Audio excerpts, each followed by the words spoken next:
Maverick News, the antivirus program for your mind.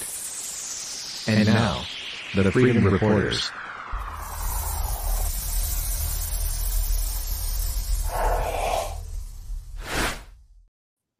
Good evening, everyone. Good evening, everybody. I don't know why I'm laughing. I don't even know why. It's just a spillover from yesterday. That's it. Yeah, I just have that effect on you, apparently.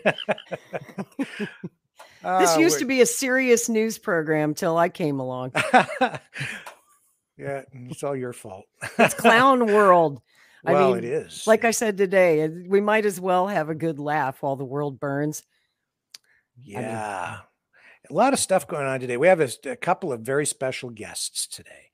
Elliot McDavid, a.k.a. Moose, the guy who confronted Chrystia Freeland out in Alberta, is going to join us so that we can give him an opportunity to exercise his right to free speech and give him a fair shake, because I think he's getting beaten up pretty bad by the mainstream media. Yeah.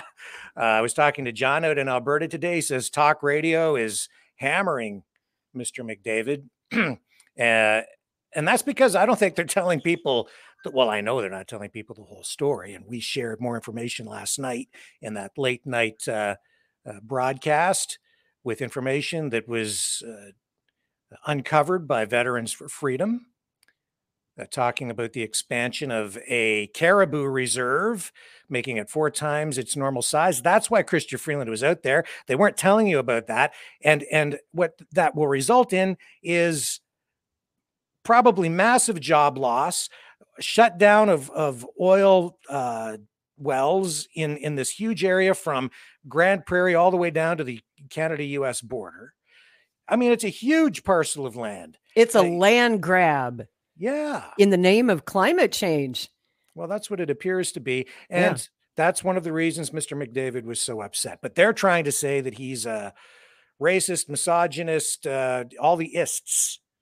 I'm confused about something. And maybe I should ask John in Alberta, but maybe you can tell me. Is talk radio in Canada, like in the States, very conservative?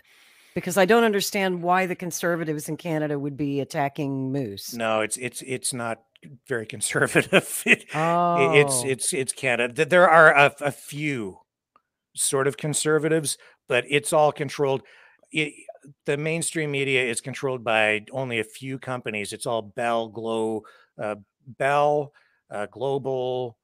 Shaw, Rogers. That's about it. Just like here, 5 companies own all the media. Yeah, and they own, all the TV stations, radio stations, newspapers.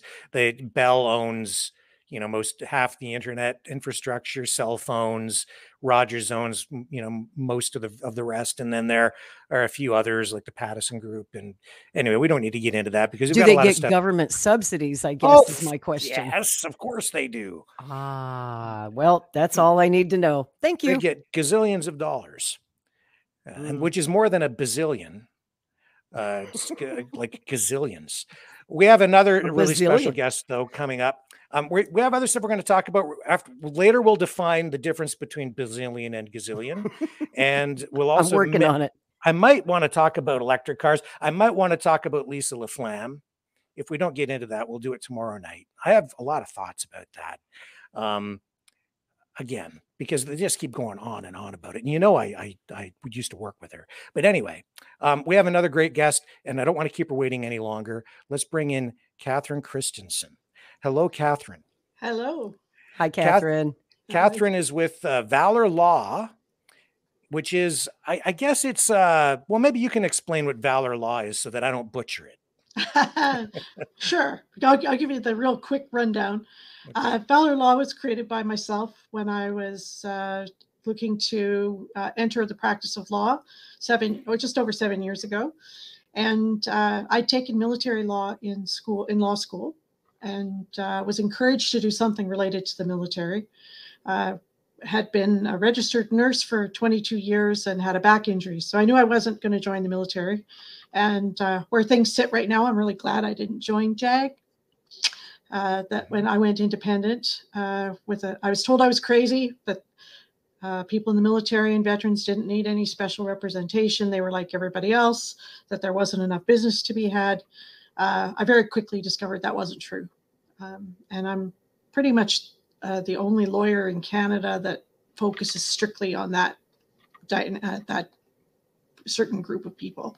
Okay. So I was watching the Canadian Armed Forces for the last few years, watching some stuff going on that I didn't really like, but couldn't quite meet that bar I needed to meet from a legal perspective.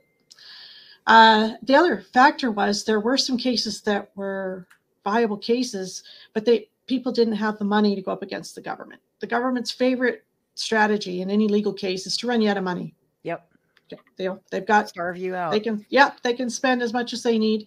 And so they might have a valid case, but they just couldn't fund so I reached out to Robert Barnes in the States because he did a lot of constitutional, and his clients weren't rich people. I could see that. So I said to him, how do you do this? Like, how do these people afford you? Because I mean, his hourly rate's way above mine. He's not cheap. He's no. And he told me he'd set up a nonprofit that took donations and crowdfunded, and then a team of people would decide who would be represented and what cases they would take. So last March 2021, I set up Valor Legal Action Center based on Robert Barnes' model. And it was kind of sitting there, not too much happening. And then in October, I was approached by a bunch of people in the Canadian Armed Forces who were about to face a mandate. And my whole theory about big abusive power problem in the Canadian Armed Forces was presented to me in a platter with the vaccine mandate or the directive, as they call it. And I decided to take these people on. We're now looking at close to 500 people bringing a lawsuit against the Canadian Armed Forces just on that issue alone. Are these individual cases or a class action suit? We're looking at bringing them as all plaintiffs, but it's probably going to become a class action lawsuit. So I see. Just the court's going to look at that, and they're not going to want to put 500 people on the stand. Right. Yeah, judge me. Can we consolidate this, please? Yeah, let's do that. So growing by leaps and bounds. Every time I do one of these interviews, I get more people, and I also get more people with other lawsuits looking to bring them against the Canadian Armed Forces or Veterans Affairs. I do Veterans Affairs work as well. So you're out there protecting and defending the very people that we rely on to defend and protect the country. Absolutely. And in this case, I'm defending them against their own chain of command. I'm outside the chain of command. They can't touch me. And, my letterhead has never been popular in this Chief of Defense Staff's office, no matter who was sitting at the desk. But General Eyre and I have crossed paths since I've been doing this 7 years, because he was here in Edmonton. So he knows who I am. I know who he is. So maybe you can clarify something for us. We were trying to figure this out yesterday on the show. These people who don't take the vaccine, are they facing the equivalent of a dishonorable discharge, or how does that work? What will be the punishment if they don't take the vax? Okay, so they're going to lose their job, guaranteed. There was absolutely no way they could meet the directive in order to keep their job. Even if they broke down and took the vaccine, they still weren't going to be able to keep their job. That's something I should clarify. Now, what? Yeah, no, there make that no make way. Sense. There was no way. I can't. Actually, I'm going to have to for a judge eventually, but there was absolutely no way. They were set up to fail. It's exercise of I'm in charge and you will do whatever I say. So a few years ago, they changed what's called a 5F release. They took that from being a dishonorable, and now they call it an honorable discharge. But you are not suitable for continued military service because you have a moral weakness. Wow. There's something wrong with your morality, your ethics. And that's what they're releasing these people on. This is the same release category that you would be released on if you raped somebody. Oh my God. So So is that the equivalent of in the United States? I believe if they don't take the vax, they're getting what's called a general discharge, which is not exactly dishonorable, but it's not exactly honorable. It's kind of in between. Exactly. So if they've got the regular pension, they get to keep their pension. They get to keep their VAC benefits. They lose paid for move, which everyone usually gets on release. They lose if there was a switch in the pension plan in 2012, and there was a payout. And in 2012, you could choose to take all of it, you could choose to take half of it, or you could choose to leave it all in until you retired. And for some people, that could be $30,000 to $60,000. I mean, we're not talking small numbers here. And if they didn't take that out in 2012 and they are given a 5F, they lose it. It's gone. So there's that part of it. And the other part of it is they can never have another government job. They're banned completely. They can't join the RCMP. They can't get a job with Veterans Affairs. I mean, nothing. They're locked out of it. That would also affect them even in the private sector, right? Yes. Because, civilian. Now, there was talk about them removing the mandate. That's the other important thing is the mandate still exists in the Canadian Armed Forces. Yes. Well, there was a news release that went out, though, right? There was a really handy little release, but he never actually did it. They said they were thinking about it, or they were floating the idea or something like that, right? That was back in June. Yeah. We're now into September here in a couple of days. And the other thing that they floated was, well, if you want to, you could come back. What they don't say is that a 5F release, you can only come back if the Chief of Defense Staff personally authorizes you to come back. Now, the Chief of Defense Staff is on the national news calling these people all kinds of terrible names, all the ists you were talking about. Do you really think he's going to sign these people back in? And ask me if these people want back in. But then they'd have to take the vax to come back. They're waffling on that, but right now they would have to, yes. And if you want to be sent for training, which you need to go up in rank, if you want to go on an exercise, if you want to be deployed, you have to take a booster. So it's not formally mandated, but you're going to be called, you have to take it if you want to do any of those things. So our viewers out here today, if anybody has a question for Catherine, send us a super chat to make sure we see it. Sometimes we miss those, but a super chat will pop up. And we just got a super chat question for you, but I don't know where it went. Where'd it go? This one? There it is. From Sage and Fool. Can you read that? You want us to read it out loud? Can. No, I got it. And that is true. Someone actually did the research, and anyone with the rank of lieutenant colonel, and up, 100% exemption rate. And below that rank, they say there were 1,300 exemptions requested. I would say that's more like 3,000. And I believe it was around 138 exemptions were approved. I've got people in my lawsuit. Wow. I've got priests, chaplains who were told that their religious belief wasn't sincere enough to be exempt. Yep. I too. I don't know if the priest can't get it. Nobody's right now getting on that it. very question. Yeah. A private employer, not the military, but I'm going through the same thing. And my religious exemption was denied because I guess I'm just not religious enough for them. My employer gets to decide how devout I am. Well, and here's my issue with that. Our Supreme Court was very, very clear. It is the belief of the person. It doesn't matter what the Pope says. It doesn't matter what a mullah at the mosque says. It doesn't matter what the head of the Jewish council says. It's what your personal beliefs are. That's all that should matter. What about medical exemptions or any of those being successful in the military? If any were done, it was maybe a handful.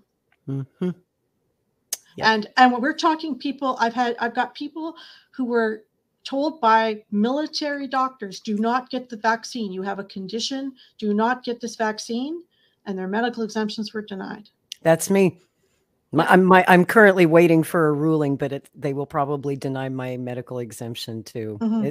Again, in the States anyway, the courts, our Supreme Court, struck down pretty much all of the federal mandates except those for government workers and the military. Yeah. Constitutionally, those can stand.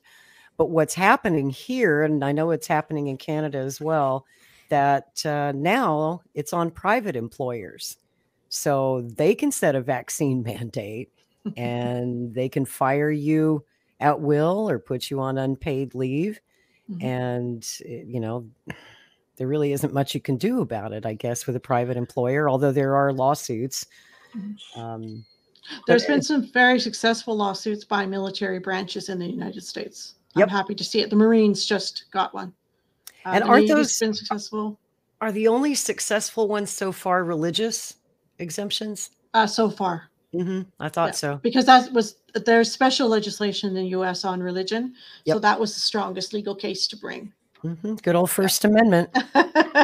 Which we don't have in Canada. Right. How many people have lost their jobs as a result of this? Well, I understand that officially there were, what was it? There's claiming only 15 5Fs, but 1,100 3Bs, which are medical releases. So, which is way above anything they've ever had before. And I know in the past year, the Canadian Armed Forces have lost 12,000 people. Because some of them were given the option to voluntarily release. So they're not going to get picked up in all of that. And we don't have 12,000 people spare. Does that mean early retirement? They're basically given the option to just retire. But just the leave. Canadian Armed Forces there aren't that many people to begin with. No, we're down to about 48,000. We're defenseless.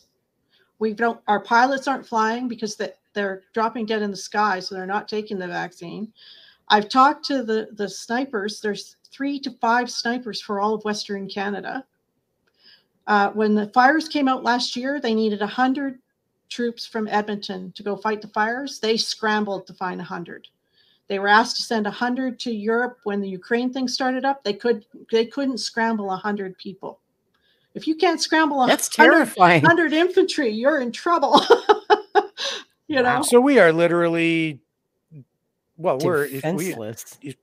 I mean, Canada's military, it's always been, the guys here in Edmonton joke that if Russia comes over the top, they'll grab what they can and head to the mountains till the Americans show up. It's even worse now. That's actually kind of funny. That's kind of the standard joke. So the decade of darkness in the 90s, where the Liberal government of that time completely gutted our military, people that lived through that are telling me this is worse. And of course, they always try to fudge those numbers, and they say, at least to the public, most of our armed forces have voluntarily taken the vaccine. It's just this small number of those who won't go along to get along. Right. Propaganda, right? You don't buy those numbers, do you? No. And I can tell you that I've seen the numbers. If you look at the recent numbers for fully vaccinated, which means they've had a booster or two, Moose Jaw, where we train our fighter pilots, their fully vaccinated rate is 4%. And if you look at the highest percentage, a base with the highest percentage of fully vaccinated in Canada right now, it's 29%. That's what they're not telling the mainstream media, or the mainstream media is not talking about. Well, it seems to me if they're going to ramp up this thing with Ukraine and, send a lot of soldiers over to Europe, they need all the fighting men and women they can get. This is not a good time to be pushing out able-bodied, patriotic fighters. When Trudeau and Chrystia Freeland stand up and say that we're going to support Ukraine and we're going to send troops to Europe, they don't have them. They don't have them. Seems to me, no, they really don't. They're bluffing, aren't they? And the people they have, morale in the Canadian Armed Forces has been at an all-time low for quite a few years. I believe this has completely gutted it. The lower ranks don't trust the chain of command anymore. And if you have a military where the lower ranks don't trust the upper ranks, you don't have a military, because that trust that's holds the military together. They have to know that if they are giving orders, that the people below them trust them to follow them. And they don't have that now. They don't. So are the rights for military personnel different than for civilians? Do they have less rights? Same? None. When you put on a uniform, you don't give up your rights as a Canadian citizen. And when I was first approached by this, I had to remind them of that, because they were being told that they had no rights. They were told you signed up and you gave away all your rights. They did not. And how I reminded them of that is that if you were charged with an offense and were going to face a court martial, you got all your rights. You got to talk to a lawyer. You had the right to stay silent. Like, we don't have Miranda rights in Canada like they do in the States, but we still have rights as a Canadian citizen if you are arrested for a crime. So I said, you don't give up your rights then. Why are you don't give them up now? And the argument that we hear so much in the United States military, probably there too, is that, well, when you're in the military, you have to take all these experimental drugs and vaccines. If you're going to a certain part of the world, they make you take this vaccine and that vaccine, and it's something you don't get a say in. It's a command, and you have to comply with that. Well, now there's where the National Defense Act comes in. I love to quote law at General Eyre. I hope he's listening, because I love quoting it back to him, because he doesn't think the law applies to him and the Canadian Armed Forces. So you got a military leader who doesn't think the law applies. That's pretty scary to me, first of all. Terrifying. So anyway, we have the National Defense Act, which also has Queen's Regulation and Orders, and that is what applies to our military. So when you sign up to the military, in the National Defense Act, it says you are not allowed to use the troops for experiments. Bingo. If there's anything experimental, it cannot be used on, and that comes from the Methlequeen incident, because I know people who were personally on that plane to Somalia with the airborne, and there had been no clinical trials on humans on Methlequeen, and they were given the pills in the air on their way to Somalia. Can you explain to me what that drug is? What is that? That protects them against malaria. I see. It's an anti-malaria. And some of the side effects are pretty drastic. If they Sounds had to take, it's similar to hydroxychloroquine. It's a different quin. name, same stuff. Okay. Crazy Tuesdays in Afghanistan. The guys nobody went on patrol because there were guys sitting on their cots petting their rifles like they were their pet dog and having hallucinations. So nobody went out. So yeah, it's pretty good stuff for having delusions. Anyway, so because of that, you can't use experiment. And then there was the Kipling case when Iraq was going on, and they had anthrax vaccine that was experimental. And Sergeant Kipling successfully fought the right that he maintained his bodily autonomy, even though he was in the military, and that he could refuse an experimental vaccine. And that was upheld by the court. That was upheld in the Court of Appeal. And awesome. Then we come down to a handy little section of the National Defense Act called 126. And under the National Defense Act, Section 126, the Chief of Defense Staff has the power to order anyone in the military to take a vaccine. So they have that power. You can get out of it if you have a reasonable excuse. So if you're charged under 126, you go to court-martial, you explain and present your evidence of what your excuse would be. Like, it's against my religion to take this. Now, the directive never mentions Section 126. It's completely silent. And why? First of all, they couldn't have processed 3,000 courts-martial. Our JAG branch is way too small for that. I mean, right now, if somebody was charged today, they might get a court-martial in September 2023. So you can imagine if they add 3,000 cases to that. The second part is they couldn't risk someone getting in front of a judge who said, no, your religion is sincere and you have an exemption. Because to do that would tear apart their whole thrust of the mandate. So to avoid that, instead of charging people like they were supposed to, or they should have done, they went to administrative measures. So, punishments that were for, say you had a drinking problem, and they would give you a chance to redeem yourself over the process of, 6 to 18 months to clean up your act.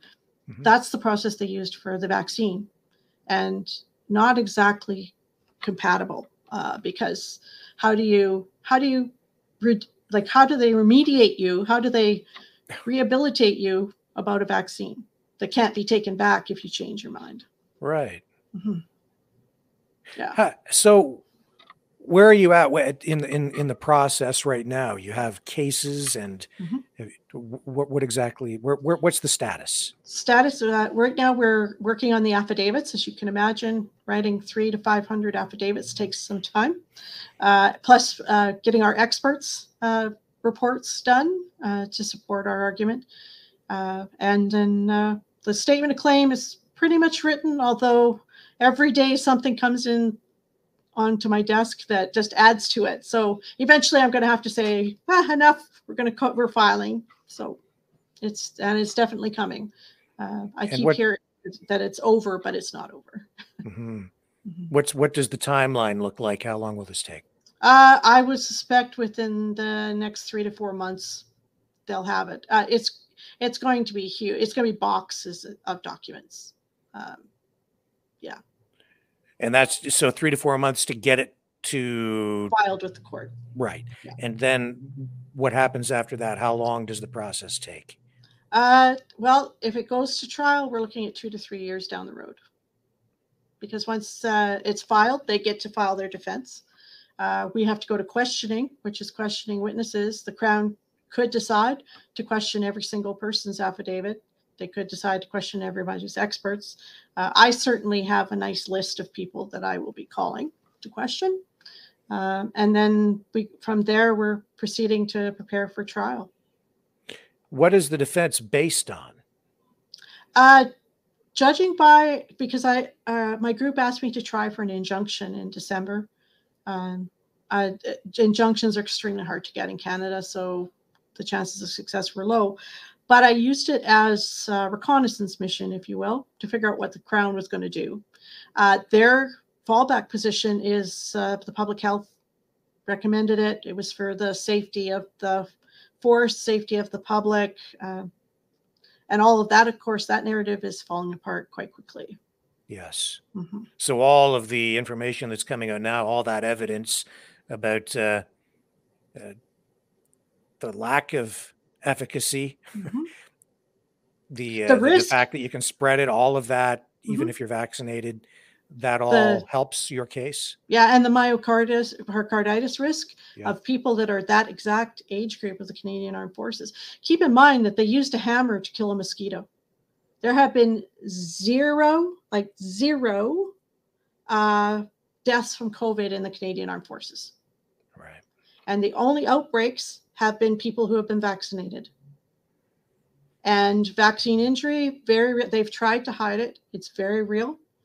And there have been some cases, I haven't exactly tied it yet, but there have been some cases of healthy young men dropping dead in their sleep. Oh boy. That doesn't usually happen. Yeah. Well, we keep hearing about those sorts of things, and we do. The media just tends to ignore that. Yeah, it's quite interesting how, such and such died suddenly, and they're in that 18 to 49 age group. It's like, that's the insurance companies are very upset by that, because of course those are the people they make their money from, because they pay their premiums and they don't die. And I know in France, the day before President Macron came out with, if you don't get a vaccine, you shouldn't be a citizen of France. The day before, his courts actually there was an elderly gentleman, took the vaccine, passed away within a couple of days of taking the vaccine, and his death was associated with taking it. His family asked for his life insurance, several million euros. The insurance company said no. They denied the claim. So lawsuit happens. They end up in the court, and the court ruled in favor of the insurance company, because they said by voluntarily taking a vaccine that was unproven, the gentleman was considered to have committed suicide, and therefore they don't have to pay the insurance policy. That's from the courts in France. And that's a long time ago. That's several months ago. That was sort of one of the first cases that happened. So I see that coming from the insurance. Well, Veterans Affairs Canada, now they're supposed to look after our veterans. So if someone is vaccine injured because they took the vaccine, Veterans Affairs Canada said they won't cover them. They don't consider that a service-related injury. Wow. Now, you want talk about lawsuits coming? Yes, that's going to be one I'm seriously looking at as well.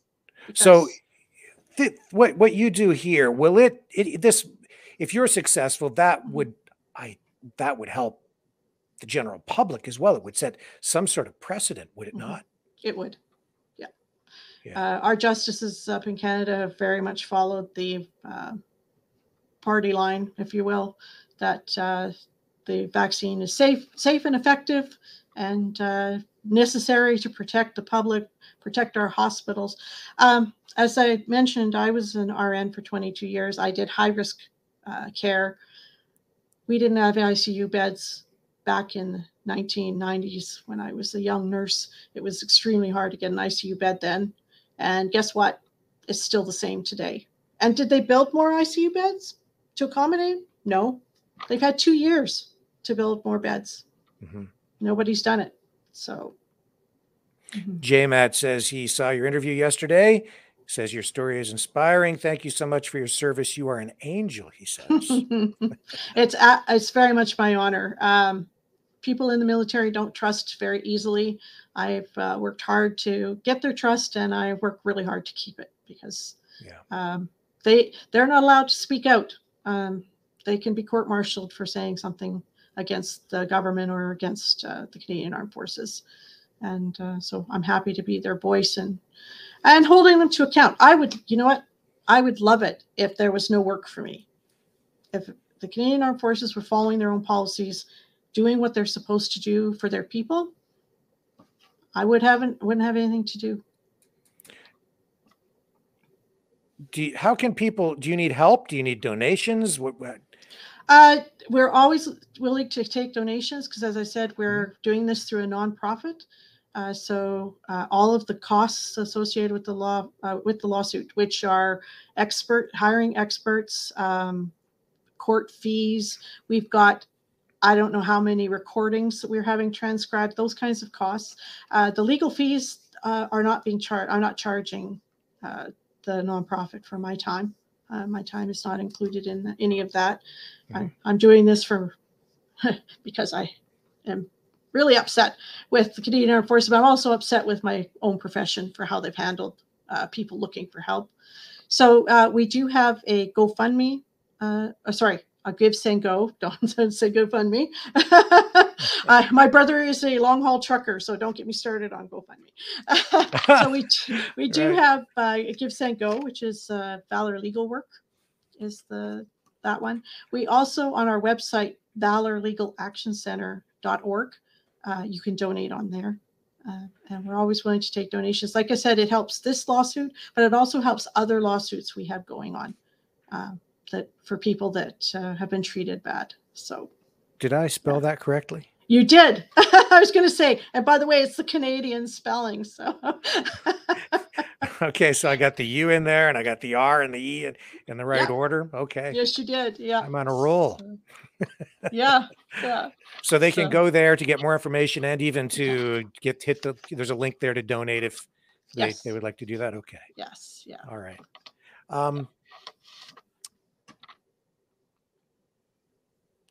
From this point, are private companies also, like at the end of all this, if you're successful, the government has sort of forced people to do this, or forced firms, companies. They initially sort of forced the military to do this. Public health did it. The government did it. They said, you know what I mean? It kind of came all the way from the top and trickled down. So everybody can point their finger and say, well, it's his fault. He made me do it. So if somebody gets injured from the vaccine, who's actually liable in the end? That's really the question, isn't it? Well, the pharmaceutical companies were given protection. I guess, lawsuits. Interestingly enough, in Ontario, not long ago, their public health officer said, we didn't tell you for private businesses, we didn't tell you to bring in mandates. So basically hung them out to dry. Yeah. Yeah, they did. So it was really interesting because when they first were bringing out the directives for the military, they literally cut and paste from the public service of Canada, and quickly realized, I held a Zoom meeting and there was a very quick revision, and the second directive came out that revised it because the Canadian Armed Forces are separate from the public service. There's two completely separate rules for them. And so they had to do a little bit of editing to fix it. So, yeah. Right. So do you have a sense of, like, that's going to be their defense, right? They're going to say, well, Health Canada said this was the directive from the chief medical officer, so this is what we did. Yeah. And what's going to fall apart there is what's happened in the transportation lawsuit, where they came out and admitted that the advice to require everyone to be masked and vaccinated to fly wasn't based on any expert in medical expertise. They had no one on the panel that was qualified to make that decision. That was admitted under oath. So, yeah. This whole thing just gets stupider and stupider. Yeah, that's a good word for it. I agree. And which is another reason why I'm so not happy with my own profession, because when these people were reaching out for help back in October, they reached out to some other law firms, because these are people from across the country, and they were told, don't call my office again, don't come to my office, forget my number. Now, lawyers have a choice of who they take for clients. And there are ways of saying that I don't want to represent you that are much more diplomatic. I don't do that kind of law. I have a very busy practice. I can't take that file on. You don't tell people, don't come near my office, and treat them like plague victims, but which they are. Which they are. Funnily enough, they've all stayed pretty healthy. The other thing is some of them had natural immunity, which is not recognized by the Canadian Armed Forces at all. And natural immunity, as we've discovered, is better. It's the more effective means of prevention. So, is there anything in history that gives you a precedent for any of this stuff, or is this all new? Some of it is the precedent. One is Kipling, where he refused to take an anthrax vaccine. The other part of it is that we've got a whole bunch of people in the chain of command who are falling back on I'm just following the order of the Chief of Defense Staff. And there was a little hearing called the Nuremberg trials, where the defense of I'm just following orders didn't stand up. So there's going to have to be some answering from various levels, the chain of command, of why they didn't. Well, in fact, I've seen a document from one of the generals that was advising General Eyre, the CDS, about the vaccine mandate. And that document says he didn't have the legal, medical, moral, or ethical right to bring in a mandate. And they were told, don't do it. Do not do this. And he went ahead and did it anyway. And right after that, a few weeks later, went from acting Chief of Defense Staff to full Chief of Defense Staff, a political appointment. The other thing is General Eyre's wife is a Chief of Staff for a deputy minister in the Trudeau government. So I apologize. My internet just suddenly decided to crap out. That was my worst fear of doing an interview. My internet would like all of a sudden the screen went black, and I said, "Did they pull the plug on our show?" And I realized it was me.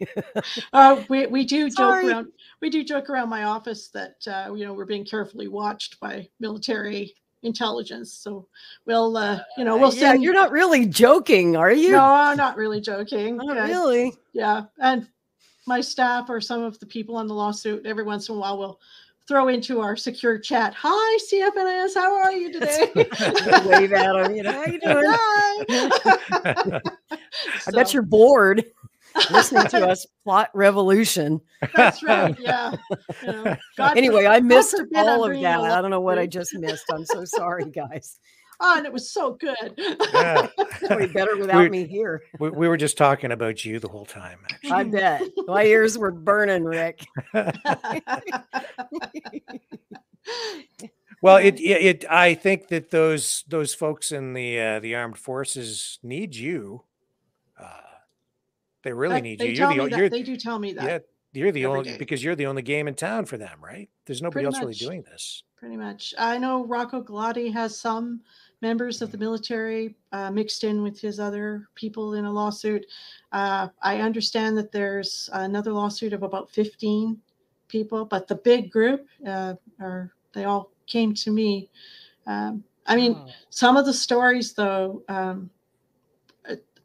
between rage and heartbreak, there's a big connection there.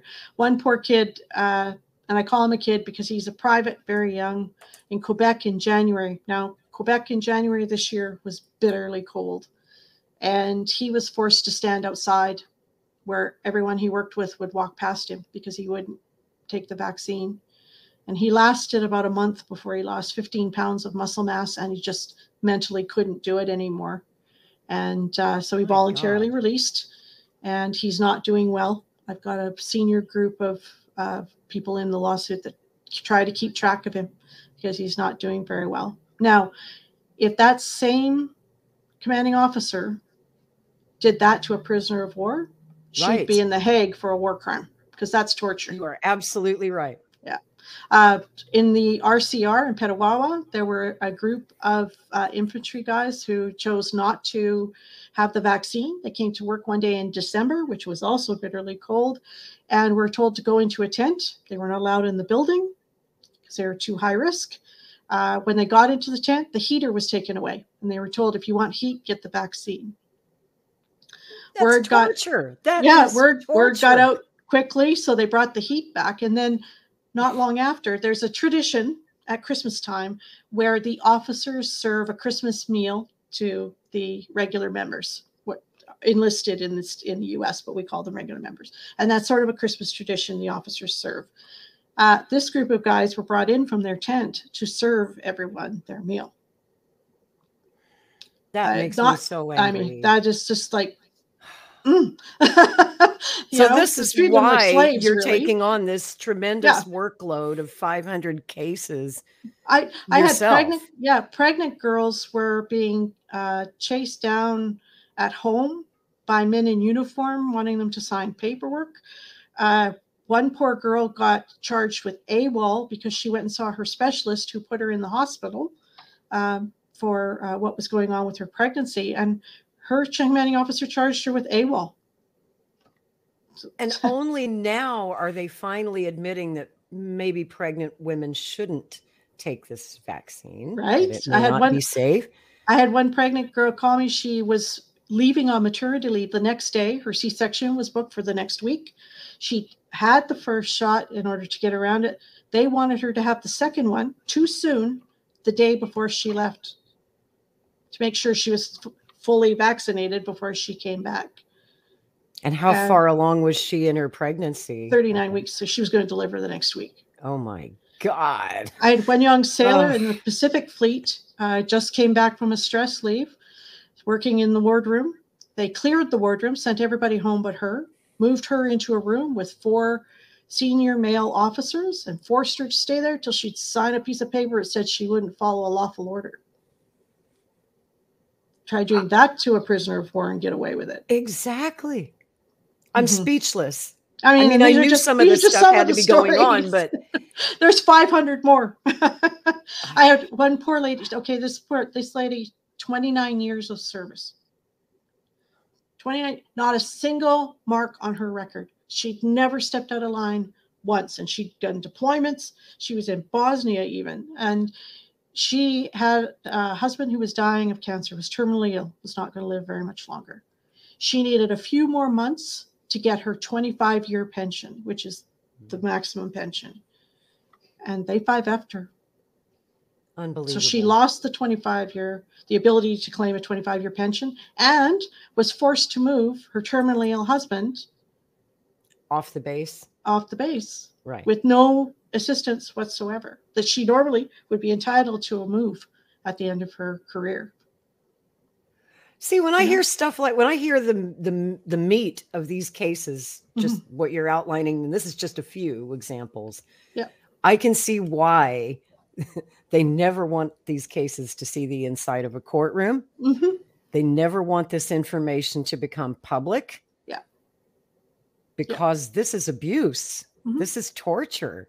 When someone phones me on, someone was on maternity leave, and the directive said, if they were on, the second directive said, if they were on leave, you were not to bother them. You were not to touch them.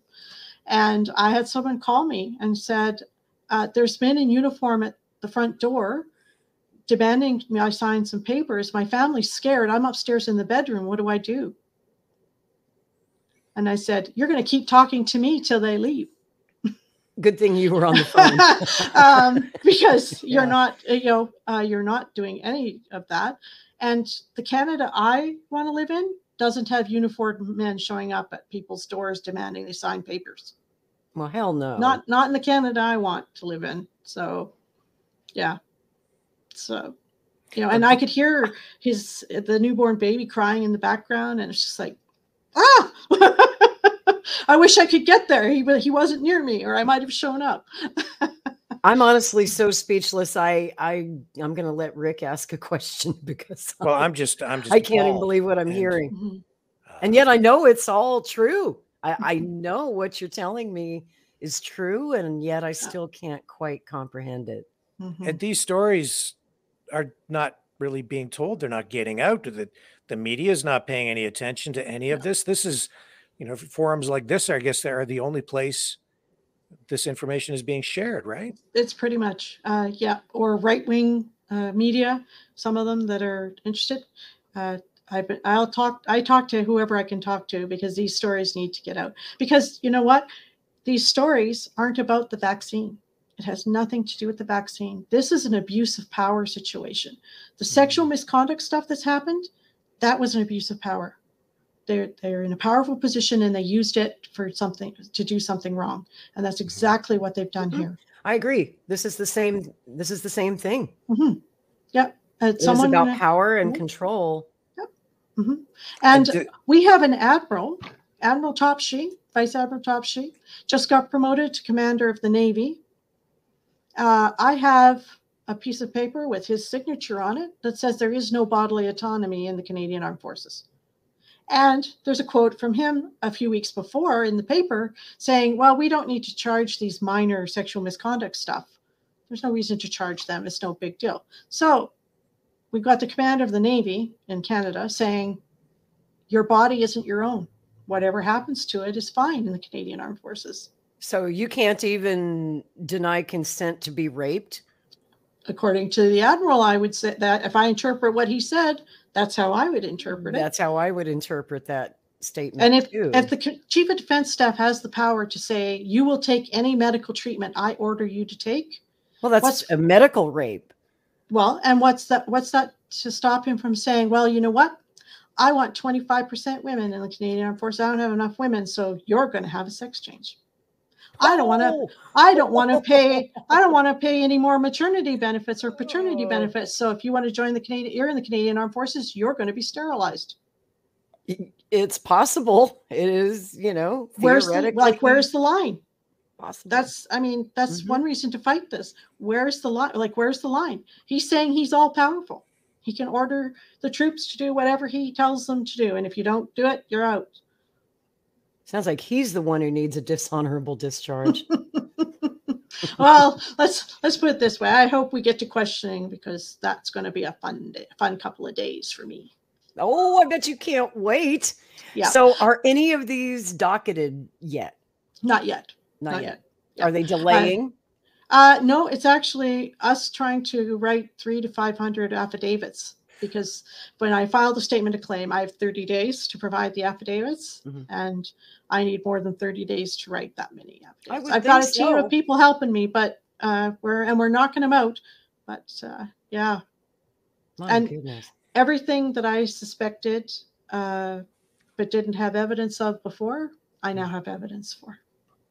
Catherine, a lot of the people in our Maverick family here, there's some frustration. It feels sometimes like we're not gaining any ground. Right. So I'm going to ask you, are we winning? Are we making progress? Given the extreme reactions that we tend to get, I would say that it's having some effect. Is the legal system the best way to? We don't have a justice system. We have a legal system. And it's as broken as everything else.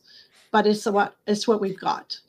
And nobody has really challenged the Canadian Armed Forces, for example, at this level before. Right. In fact, I was trained to be that nobody sues the government. You can't win. And I took this and thought, it's worth a try. Let's give this a try. And I've got a big green wall of supporters behind me saying, let's give this a try.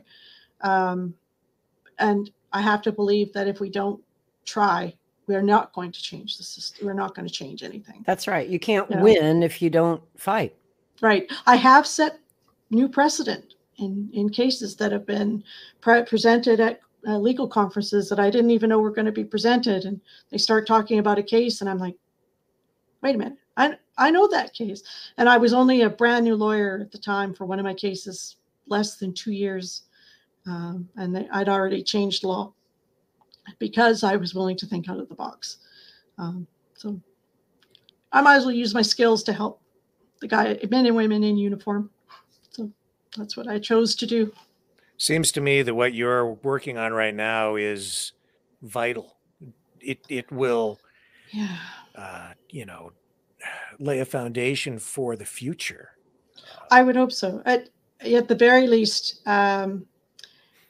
things don't get changed unless they're painful for the people involved. So if they decide that it's less painful to do some changes, then I consider that a win. Mm-hmm. Yeah. Well, we just want these mandates gone. Is that the ultimate goal from the military? Is no more of these vaccine mandates? Yeah, and don't do it again. And don't do it again. You don't have the basis to do it, so don't do it again. He had the tools. He had Section 126, where he had the power to order this, and he didn't use it because he wanted to do something else sneaky, as far as I'm concerned. And that has to be held to account, because if we don't say it, what's to stop him from ordering something else, even more extreme? Is it fair to say that the reason we're going through this in the way that we're going through it is because our Constitution isn't very old, and because of the notwithstanding clause, which allowed the government to basically do an end run around the Charter of Rights and Freedoms? Am I missing anything there? Is that really kind of where this started? Yeah, I really honestly feel that constitutional challenging the government is so brand new in Canada. We didn't even have the means to challenge our government before 1982. So we've got 40 years of Constitution. In the US, you've got 220. Right. You're still changing your government. The beauty we have here, though, and I've got my popcorn ready, is Brian Peckford. Yeah. Because their argument is going to have to be that he is not interpreting the Constitution, the Charter of Rights, in the way that they were meant to be interpreted. That's good luck with that. That's how you fight a constitutional argument as the Crown. And I can't wait. I cannot wait for Brian Peckford on the stand being told he did not understand what they meant when they were in that room. I mean, you can pull a Bernie Sanders. I wrote the damn thing. Yeah, I can't wait to see his hear his answers. And the fact that he's pushing it to trial, they're not going to settle and let them quietly bury this, is beautiful. I followed the Admiral Norman case a few years ago and immediately saw what they were doing to him. General Vance, as Chief of Defense Staff, showed up, and Marie Heinen went after him on the stand, and not too long after that, the settlement happened because he couldn't withstand the pressure. So let's see how good their interrogation training is at the higher levels. So I know it's complex. I would want to undergo cross-examination, so no. I can't, let alone anybody else. So, well, I know it's complex because you have 500 cases and each one is different in its own way. We don't know yet if this is all going to merge into one big class action suit or if these will all be litigated separately. But in a general sense, can you tell me what desired remedy you're seeking? Well, I've had to, educate my people because they have a different view of what they can get from the court than what the court can actually give them. And the court's primary way of making someone whole again if they have had damages to them is money. So they want compensation for loss of career, loss of their pensions, loss of benefits, and I'll be really honest with you, the mental anguish. Have we had people that have attempted suicide from some of the treatment they've had? Absolutely. Have we had vaccine injuries from people who broke down and PSYOP got to them and they took the vaccine and ended up vaccine injured? I've got one young family in Esquimalt on Vancouver Island that are living in a camper because they got 21 days to get out of the PMQs, the private married quarters, and he was released. And they still haven't managed to find a new place to live. I wondered how many had become homeless as a result. Yeah, there were definitely some, and they were not given any mercy to leave. So, yeah. So primarily they're going to have to be compensated with money. They would like to see some sort of, the court can only do so much, but the court advising them they needed to not only withdraw the mandate, but that they were out of line and they don't do it again. Are they seeking reinstatement of their prior rank? And if they're able. They started out there. Now with how they've been treated, they don't want back in. I don't blame them. Most of them don't want to go back in. Yeah. Yeah, I understand that. I mean, they even played the delay game with these people. They were told when the first directive comes down November 4th that they'll all be out by Christmas. 30 days, you're out. And there's some people that are still not released. So they've left them hanging. And how do you plan your life when you don't know when the axe is coming?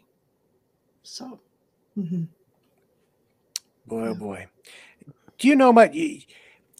I'm kind of putting you on the spot here. You know what we need to do? Like, we need someone to come and talk to us in another episode about common law. Yeah. That's a completely different thing than married. You can say that again. Yep. And I know it well from doing family law.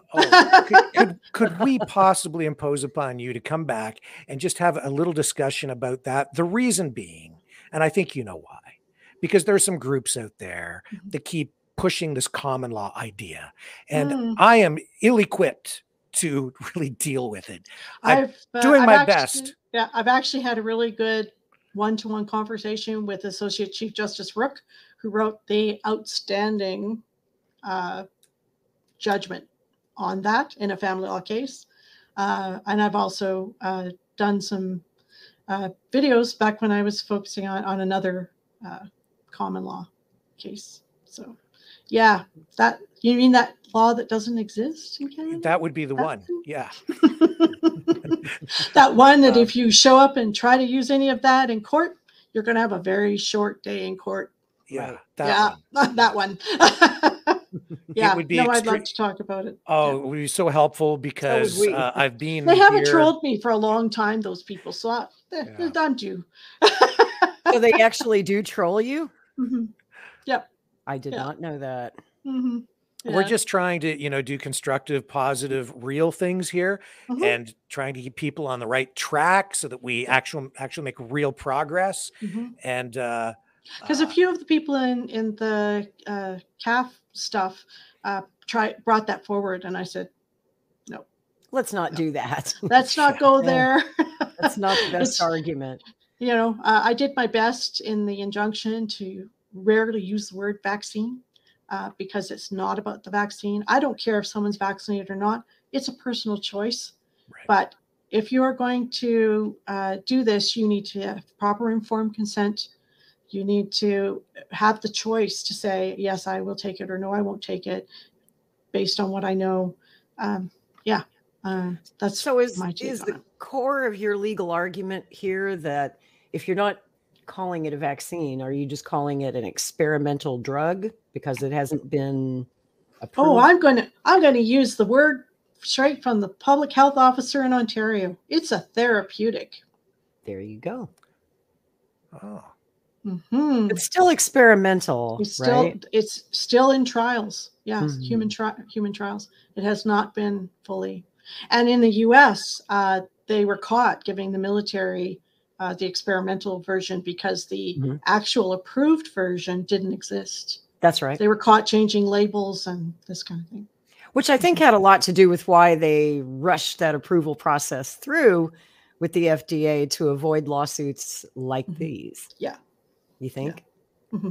Yeah. And let's face it, as the Pfizer documents start to be released, Pfizer knew what kind of injuries they were going to get. Yep. And how much they were going to be on the hook for. So.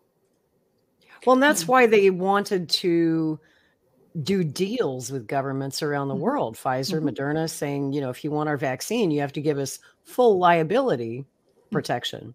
Yes. Yeah. So that we can't be held liable. Have you heard Moderna is now suing Pfizer?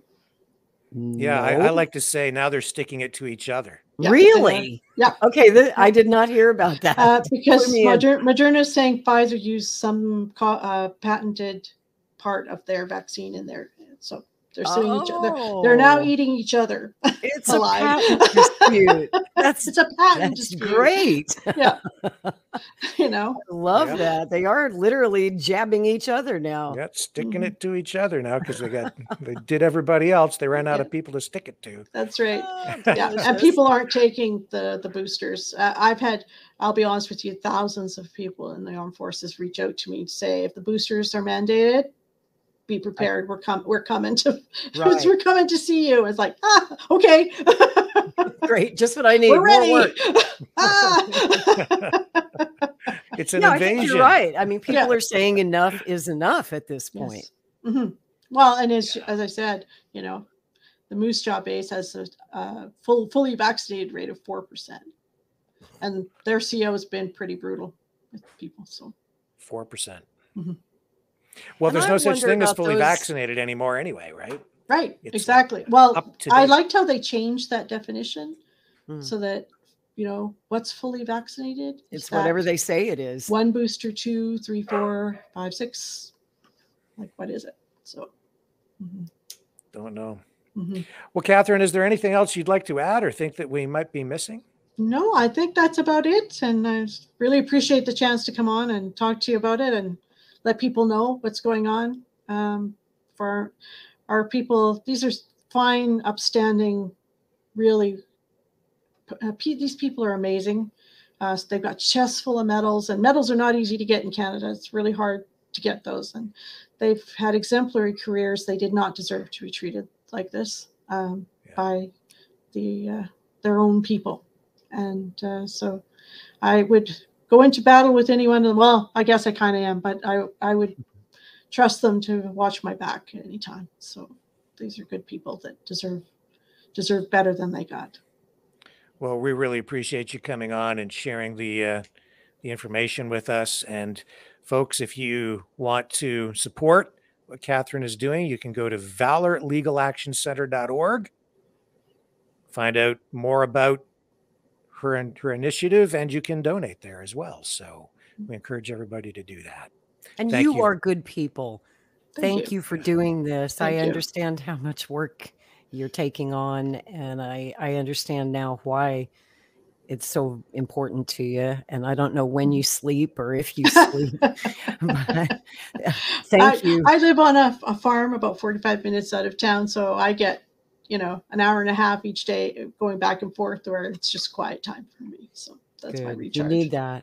And we need more good attorneys like you if we're going to win this battle, because this is how we hold them accountable.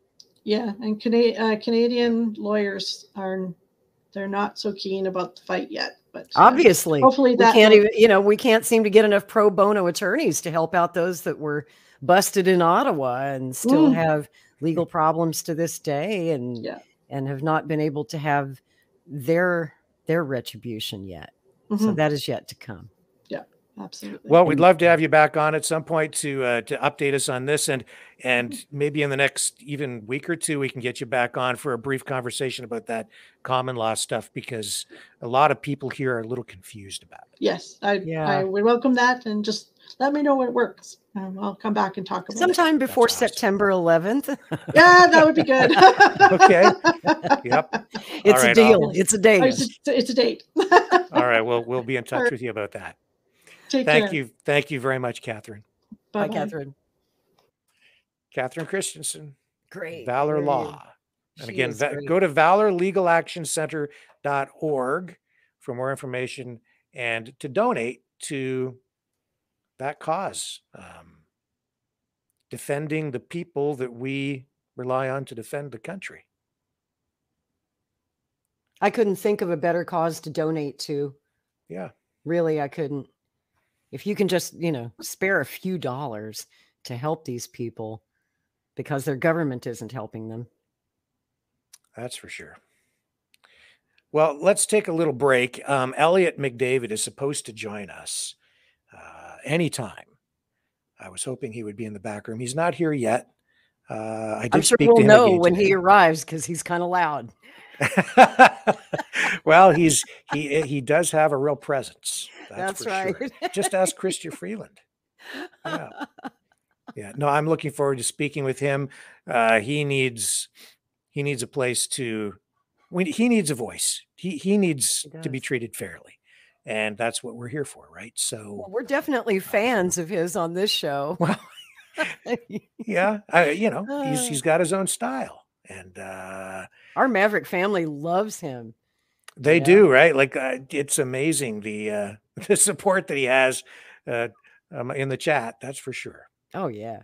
Yeah. So I'm really looking forward to that. We have some other breaking news stories today that we're going to try to get to. It is just such a big news day.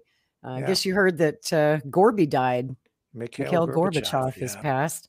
Yeah. That story just broke shortly before we came to air today. So we're going to try and talk a little bit about Gorby later. And if there's time, maybe another Freedom Convoy flashback. We had so much fun with that yesterday. Yeah, it was good. That gave me a totally different perspective on the whole thing looking back. Did it? Yeah. Well, yeah, because as I said yesterday, you're watching that, but when you watch that, you know where it's going, right? So it was just a little bit, it was a different way of looking at the whole thing. Bittersweet. I don't know how to describe it yet. I haven't quite figured that out. It's interesting, Rick. I was pulling some of the out of the archives. I went back and found some kind of key moments I wanted to share on the 6-month anniversary of the convoy. And some of your comments, even then, you were showing everybody how this was all going to play out. And you were just spitballing, but you were exactly right. You called it. You called it weeks before it happened. And I'm going to show you all some of that. Cool. Yeah. Well, you must have a crystal ball. Well, we'll take this break. And when we come back, I don't know what we're going to talk about because I don't know if Mr. McDavid will be here or not. And if he isn't, stall till he gets talk here. About other stuff. So don't go away. When we come back, who the heck knows what we're going to be doing?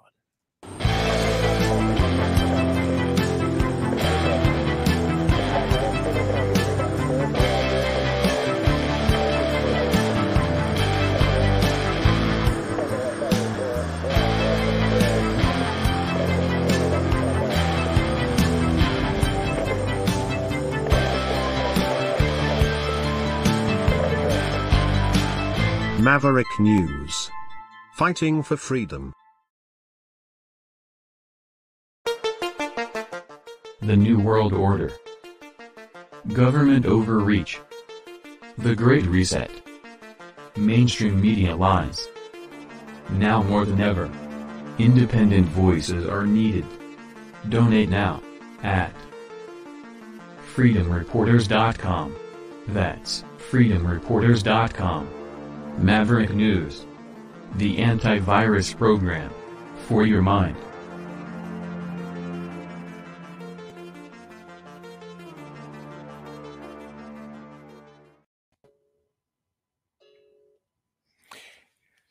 Ding bong. Hang on just a sec. We have Mr. McDavid on the phone. So I'm going to mute my mic so that this doesn't go out over the air. Hang on a second. Yeah, it's supposed to be a private conversation. And I'm going to stall for a minute while Rick is talking. So did you guys hear about what's been going on in Iraq? Have you been watching this unfold? It's absolutely insane what's going on over there. I just have a little bit of footage that I'd like to play for you. If Rick, I don't know if Rick will have to add this or not, but just stunning footage coming out of Baghdad. Let's see if I can find it for you. I'm looking. Here we go. This is from Al Jazeera, which I consider to be a pretty good source. And can Rick add that for me? I don't think he's listening. So instead, I will read to you because I can't play the video. Now, these protests have been going on for the better part of a week. And just to give you the backstory on what this is really all about, you're familiar with the cleric Muqtada al-Sadr. His followers have been protesting there in Baghdad for the better part of a week now. Now, just today, he ordered his followers, not asked, but ordered his followers to end these protests, which is finally bringing some ease to the confrontation. A lot of them are going home now, but so far, 22 people have been killed in these clashes in Baghdad. And that's between factions. There's an armed group that's loyal to him and the rival Shiite Muslim factions backed by Iran. Al-Sadr condemned that fighting, and he gave his followers 1 hour to disperse, to go home. He said, this is not a revolution because it has lost its peaceful character. Now, of course, you know his name all these years, the last 20 some odd years. You've heard his name often invoked in the news because he's an insurgent leader that the United States doesn't like. And he says the spilling of Iraqi blood is forbidden. So the deadline passed for them to disperse today around 2:00 in the afternoon, our time. And indeed, you could see his followers leaving the green zone in central Baghdad. And mind you, those government offices have been occupied, and the parliament and the palace. You might have seen them. They went full Sri Lanka. They were taking a swim in the presidential pool, shades of Sri Lanka. And this has all been building for a long time, 10 months. There's been a political deadlock going on there since the parliamentary election last October. And those clashes pitted the loyalists of Muqtada al-Sadr. He's positioning himself as a nationalist. He's opposed to all foreign influence, especially Iranian influence. And of course, against the United States as well. Are you still there, Rick? I'm here. My mic is on, and our guest has arrived. Can we bring him in now, or am I interrupting? Let me play you just a little footage if you can add me. I've got a window open there. Okay. Just going to take a look at what the heck has been going on over there, because this is just stunning. And you don't see this much on the Western news. I had to get this from Al Jazeera. Check this out. Chaos in Baghdad's heavily fortified green zone. Rival Shiite factions targeting each other.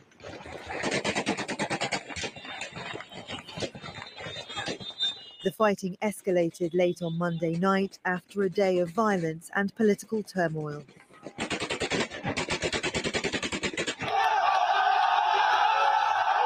Protests broke out after Shiite cleric Muqtada al-Sadr announced he was quitting frontline politics. His supporters broke into the presidential palace, which houses the Prime Minister's office, many even taking to the palace pool. Our demands are to dissolve parliament and to hold the corrupt to account. And we say, my master, Muqtada al-Sadr, their pride is under your feet, and we will sacrifice for you. Victory is ours. Caretaker Prime Minister Mustafa al-Kadhimi halted cabinet sessions until further notice, but Iraq's political life was already in limbo. There's been deadlock for almost a year since Muqtada al-Sadr's party won the largest share of seats in elections last October. It wasn't enough to secure a majority, and Sadr hasn't been able to form a government of his choosing. He told his MPs to resign in June, and his supporters have been protesting since July. Some even briefly occupied parliament. They want new elections without the participation of Iran-backed groups. This is an Iraqi revolution. Iraq should be returned to its people. This is not the first time Sadr's announced his retirement from politics, and many have dismissed it as a bluff to gain leverage over his rivals. Already, several protesters have been killed and hundreds wounded. And it's feared Sadr's latest move could lead to yet more instability. Victoria Gatenby, Al Jazeera. Well, correspondent. Well, there you go. I don't know what it is with people when they stage something like that. They always end up in the pool of the palace. Are you with us, Lori? Maybe she's not there. Well, let's bring in our guest because I don't want to keep him waiting. Mr. McDavid, how are you this evening, sir? Not too bad, sir. You? I'm just fine. Thank you very much for joining us. I appreciate it very much. You know, this is your story has become national in scope, and I don't know if anyone has really given you the opportunity to have a fair hearing in the court of public opinion. That's what we're here for today, is to give you a voice, and I don't think you've had that. Has anyone else even tried to talk to you in a fair manner? I've done an interview already. I did an interview with an outfit out of Saskatchewan there. So, but I mean, but as far as that would be what, another independent. Another independent guy, MSM. I had an opportunity to talk with a guy.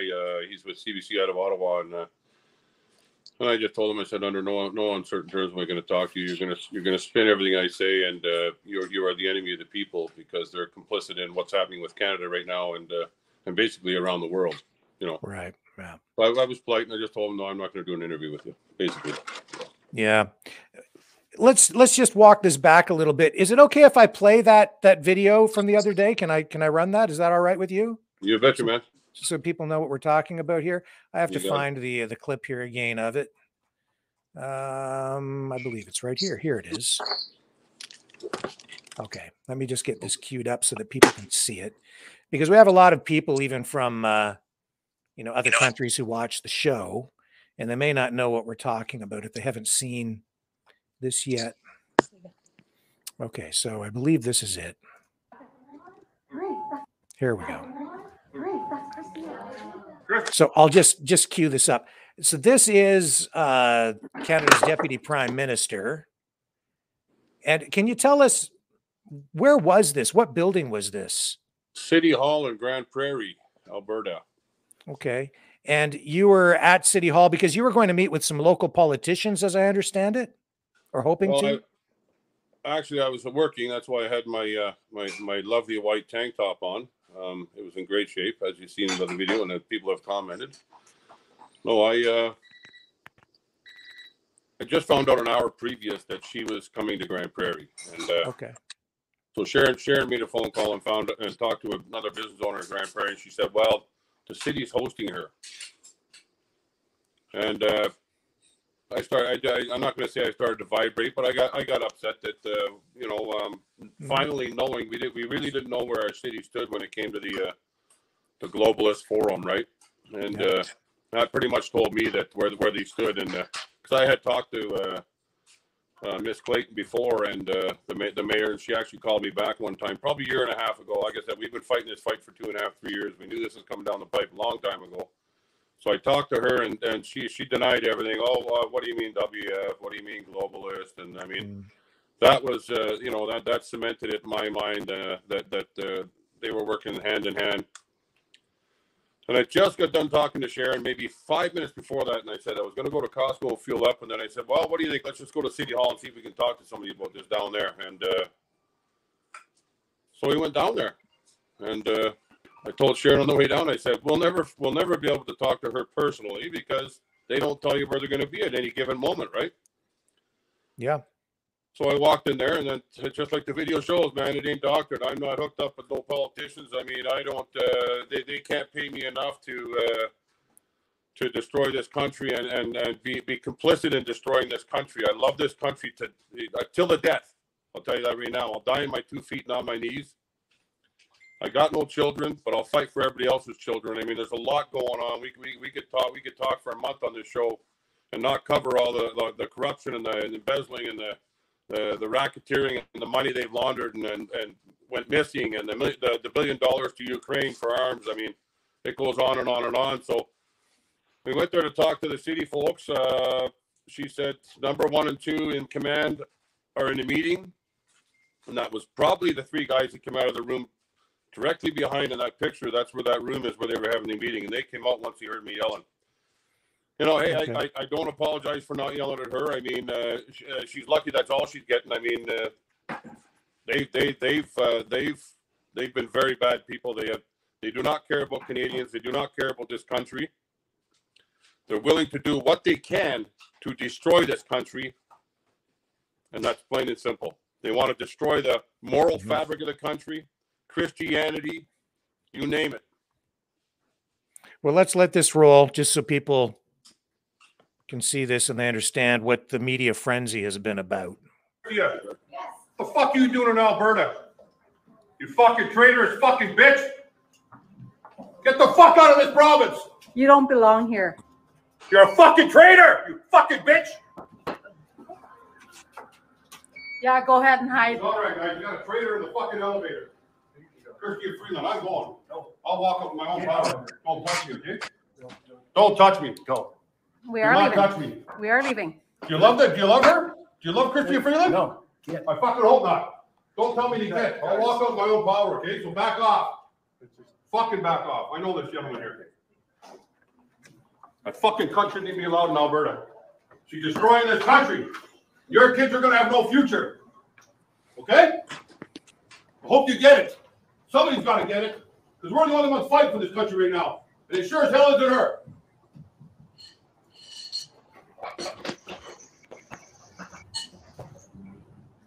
And that's how you do it. Oh my God, we came at the perfect time. Oh, that was perfect timing. Holy shit. That needed to happen. Way to go, mister. Face, man. Your face. Oh, fuck, man. Oh, fuck. I'm telling you, I was vibrating as soon as I heard the city had something to do with it. So that's how it went down. That's how it went down. You betcha. Yep. It's an honor to meet you, Elliot. Hello. Well, sorry, I'm having internet problems today. Thank you. Some people don't feel that way, but yeah. Maybe Elliot, you move the phone in a little hero. closer. It's a little hard to hear you. The audio is a little bit. Yeah, I noticed that. You might want to check your microphone cable. Make sure it's nice and secure. Maybe. I'm on my cell phone, so yeah. I'm just going to take it off this stand. Yeah, it's a little bit staticky. I'll hold the phone. How's that? I think we're okay. Yeah. A bit better there. Mm-hmm.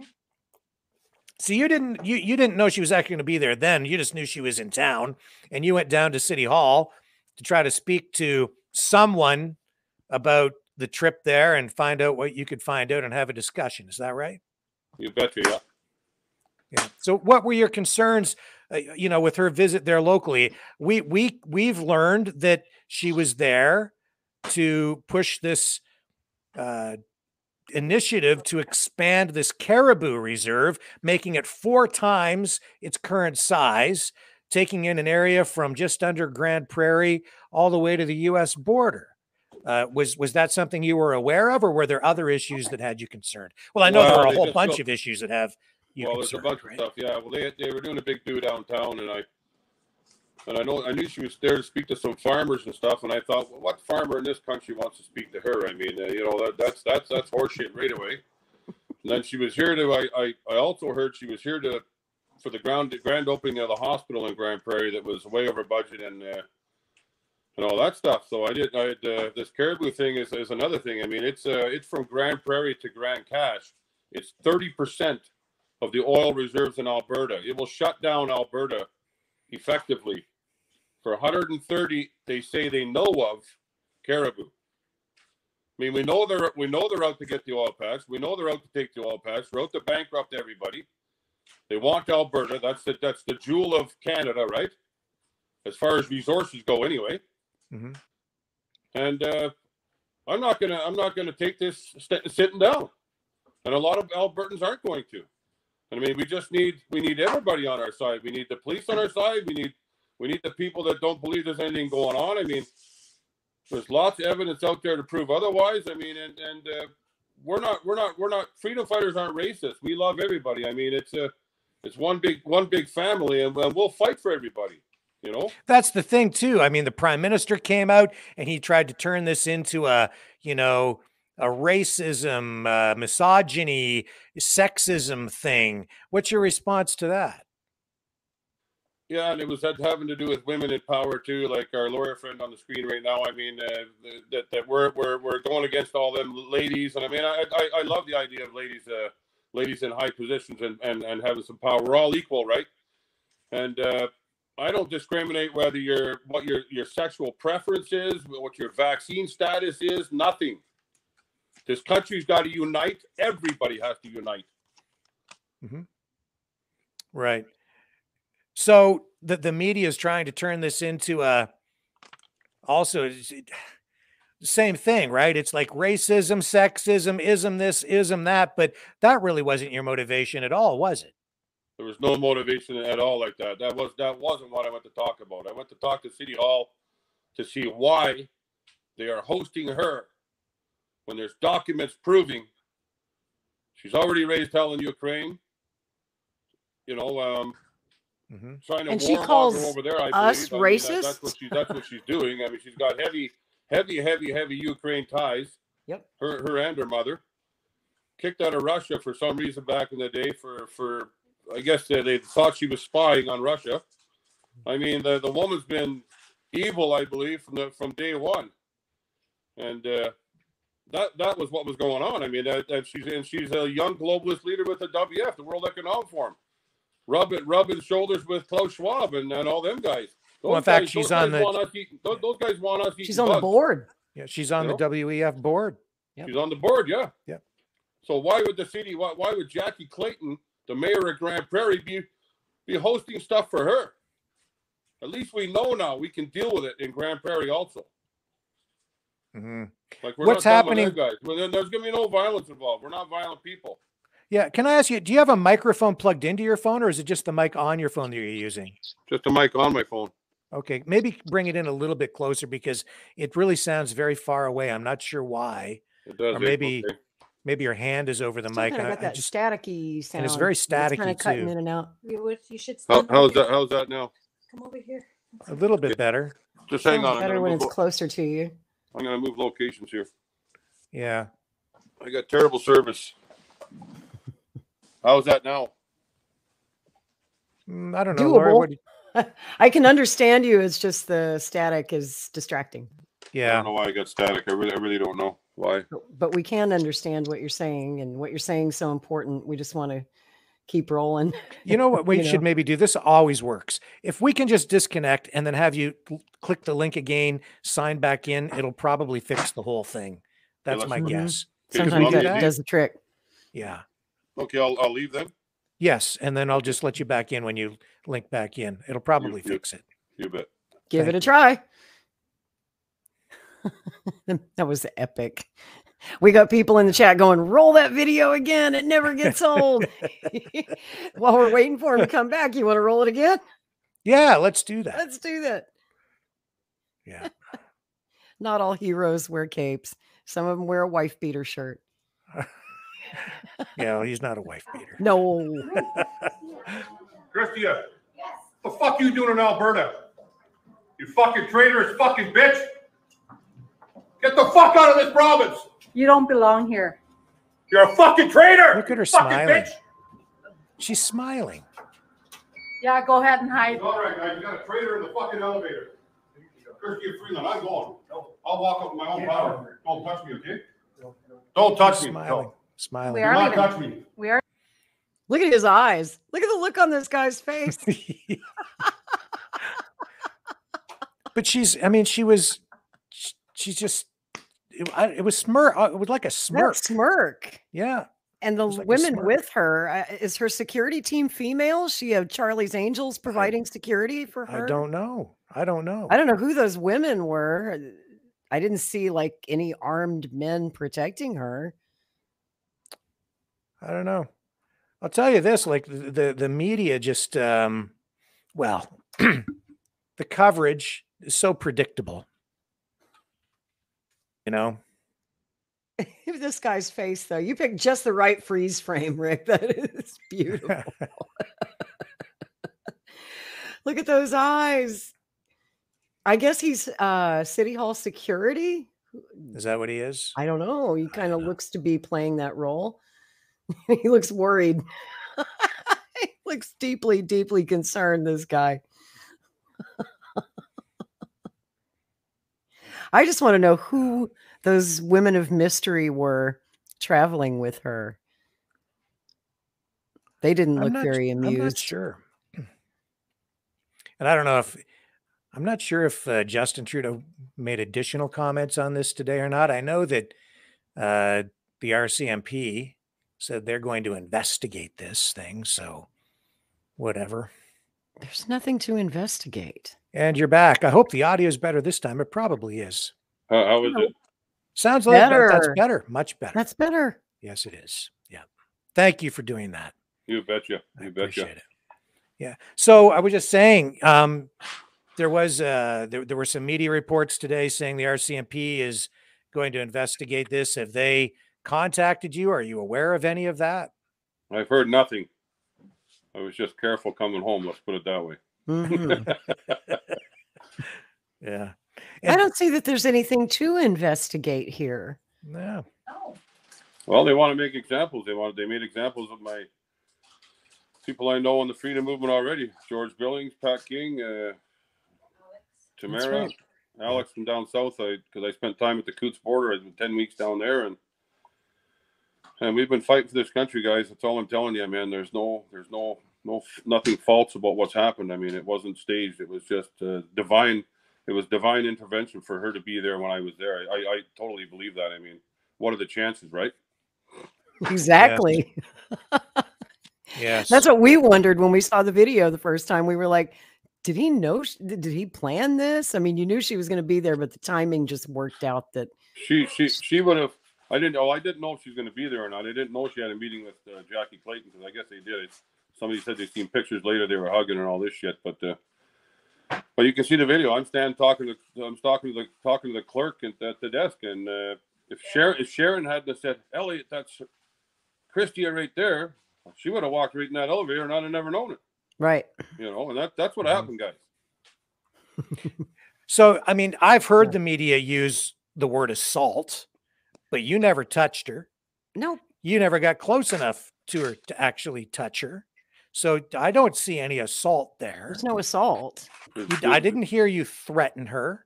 No. I might have called her a couple names, but I mean, hey, Well, sticks and stones. But that's their favorite ploy now is words are violence. Well, and then doing the spin about minorities and Mhm. this LGBTQ. It's not even LGBTQ now. There's a couple other numbers and letters added to that one now. So Totally confusing. it is, yeah. Yeah. But So- go ahead, Rick. No, you go ahead, Laurie. It's fine. I was just going to say, yes, they say, oh, he was so mean to her because she's a woman and you can't raise your voice at a woman. But hey, if women are going to hold positions of power in the government, is one of the highest positions of power in the country, then she's fair game, female or not. Doing what she's done, she needed to be yelled at. I had a CBC reporter call me when I was heading to my vacation spot on Saturday, and he said, well, why didn't you walk up to her nicely and just talk to her? I said, she doesn't warrant a nice, because if I had walked up to her nicely and just talked to her, what would she have said when I asked them pointed questions? What they always say. They blow smoke up your ass and don't ever answer a question. That they're in power illegally, those guys too. I mean, it's a de facto government. We've never ratified the Constitution or the Charter of this country. And ever since 1931, we've had the ability to rewrite the Charter, the people, not the politicians. And I mean, she's lucky. That's all. I mean, hey, I'm not a violent guy. But walking around like that, I mean, there could have been some nut bar out there, and it might not have worked out so good for her. I mean, that's right. No security. And people started going, why has she got no security? I was really surprised myself, to be honest with you. I am very surprised. I saw no armed men guarding her. I don't know who these women were that were surrounding her, if that was like Charlie's Angels security team or who they were. And his picture just went dark. Yeah, are you still there? Weird. Hey, Moose. Where'd you go, man? I'm still here, yeah. Okay, we hear you, but we can't see you all of a sudden. Yeah, the video went. Lost the video. Can still hear you. Weird. Hang on, here we go. There you are. There you are. I just thought it was funny that, you know, at first she thought you were a fan. She turns to you and she goes, yes. And she thought you were going to come up and say something nice to her. She thought I was going to give her a real nice hug. Yeah. Yep. Well, was it looked like she was smirking when she was in that elevator? Was she smiling, or what did you see? I don't know. I just seen a Muppet face staring back at me with that flat jaw, and she was smirking, and then she tucked herself in the corner and she was smirking again. I mean, it's just these people are so disillusioned with what people think about them. It makes you wonder. I mean, why smirk, and why think I'm going to come up and give you a hug? I mean, what do you think you've done? And then she comes out and pretends she's terrified of you. She didn't look terrified, you know, she's smiling at you, smirking in the elevator. And she was smiling, having a great time. Yeah. It appears that way on the video. And then she starts spinning it. And I mean, it's like, oh, I'm so afraid of these people. They're going to hurt me. Well, that's it. And then talking to her in nice tones wouldn't have got me nowhere. She would have bailed out into the elevator, and then we wouldn't be having this conversation. I mean, a lot of people say, well, it's going to set the country back more by Trudeau doing what they're doing. But right now, it's exposing. Oh, darn. Lost the video again. It's exposing them. Yes.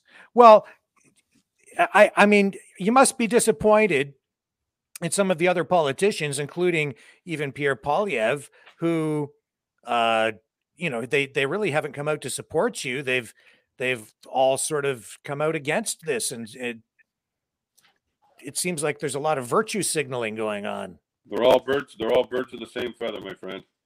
There you go. And until we tear this whole system down, right from the judicial system to the medical system to the school system, I mean, the indoctrination has been going on for decades. I mean, they've had lots of time to put people. Even Klaus Schwab has come out and admitted himself. Canada's political system is the most infiltrated in the world, and we're seeing that right now. It's just time for the people to stand up peacefully. Everybody, before you have nothing, like they talk about, you're going to own nothing and be happy.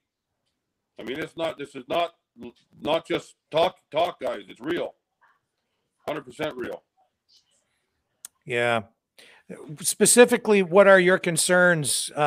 Because this is your opportunity to, I mean, you've got a voice, you've got the platform. You got the floor, brother. What do you want to tell the public? What do you want to say? I want to tell the general public that we're not racist. We're good people.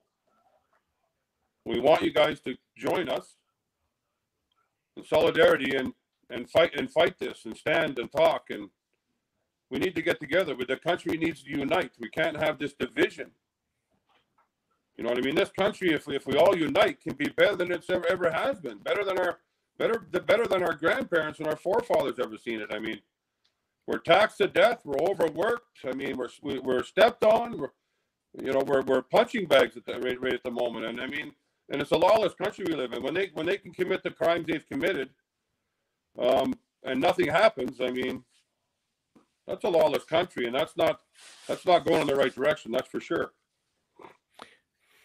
Seems to me that Trudeau, Freeland, the entire Liberal NDP supported government had an opportunity to speak to people when the Freedom Convoy was in Ottawa, but they refused then, and they continue to refuse even now to actually have a conversation. Is that why, one of the reasons why you felt you had to sort of confront her in that way, because they've been unwilling to actually sit down and speak to people about these concerns? Ever since they got into power, they've been unable. They've been unable, or they've been unwilling to speak to people, because they know that they're in the wrong and we're in the right. We're concerned citizens of this country. We care about the country. We're gonna ask pointed questions. I mean, look at that veteran that Trudeau was talking to, and he was talking about veterans' pensions and those guys fought for the country. They should be getting paid twice what the politicians are getting. Mm-hmm. And Trudeau says, well, we don't have any money. We don't have any money. You're asking for more money than we can give. That's probably his exact words. They know that they're in the wrong. They don't want to talk to us. They want to skirt the issues, and they want to push this agenda through, is what they want to do. Yeah. Somehow they always have plenty of money for Ukraine, though. Well, she sure got, what she sent now, $1 billion plus? 600 million went missing that they couldn't, they didn't know where it went, and they've never answered to that. I know where it went. It went into offshore accounts and, and stuff like that, feeding their friends all over the world. Buying people is what a lot of that money went to. Sounds a lot like the United States. So I'm curious to know a little bit about your story, Elliot, and how you got into the freedom movement and how the mandates affected you and your family. Could you tell us a little about your story? I live in an acreage outside of Grand Prairie. I own a business. My business was essential. It was auto parts, used auto parts business. I shut the business down basically after this started, because I knew I had a higher calling. The higher calling was to fight for this country and do what's right. And the mandates never affected me a whole bunch. I mean, if a restaurant wanted me to wear a mask, it just didn't go in. I wasn't going to put a mask on my face that's is taking my identity. I mean, if you look at the social distancing and that they implemented and the masking, that's to take people's identity and break them down, is what it's all about. And I just talk to people. If there was 2 or 3 young girls at the front of the restaurant or the store that might not know what's going on, I'd give them a couple little lessons and hope to go down the rabbit hole and then they investigate it, right? And then wake them up, because, and the rest of my story basically is 2.5 years of fighting for this country. And like I said, I spent 10 weeks at Coots. I've been instrumental in working with a lot of groups in Alberta to try and figure this thing out and take the country back, basically. I love that. I love that even though the mandates didn't really affect you and your family, you stood up anyway for those who are affected, for the country. Absolutely. The mandates really never affected me at all. I didn't wear the mask. We need to see a lot more of that. And that's what has to happen. A lot of people got to start standing tall, and if you're in a dark area or a gray area of your life, and life's not so good right now, just reach out to somebody and talk to somebody. I mean, suicide rates are up. I mean, they've totally destroyed this country, and people got to understand that. And I'm a passionate guy. I love this country. I do. Well, we can certainly see that. You're definitely a freedom fighter. And how are people responding in your neighborhood, in your community? What are they saying to you after what they've seen Good job. Lots of good job. We're with you. You're a hero. You're our. You know, I don't look at myself as a hero. I mean, it's just words, right? And I guess maybe they were spoke at the right time to the right person. Oh, lost your video again. He does have bad internet. I thought my internet was bad today. Sorry, you just jumped. It's bad here, girl. I'll tell you. I got a booster in the house. I got a booster up on the roof of the house, and it's still terrible. We're in a bit of a black area. When you said booster, I got nervous. You got what? Oh, Wi-Fi booster. Okay. Well, look at these comments that we're getting here, man. Like our Maverick family loves you. Oh, yes, they do. Yeah. No, hey, man, I love all you guys do. Let's stand tall and never give in, never give up. Yeah. No regrets. No Is regrets. that fair to say? The country's well worth it. You know what I mean? And I just wish we could get more people on our side. I hate to say it's going to take something bad to happen. A lot bad already has happened. But I think when they start pushing the food shortage and stuff like that, and lockdowns come back again, which they're probably guaranteed they're going to do. We don't know when exactly, but probably this winter. Man, if they even try that, there's going to be mass civil disobedience on a scale like you've never seen before. If you thought the Freedom Convoy was large, twice as many people, 3 times as many people are going to come out because people have just had enough. I think so, because I'm talking to a lot of people, and I got lots of friends that are vaxxed and stuff, and you know, with the MK Ultra and then the brainwashing they played, I mean, and the lies, I mean, I just tell them, when has the country ever, or when have the politicians ever done anything for the Canadian people that benefited us, really? It's probably been a very long time since you had any politicians that you felt were really with the people in Canada.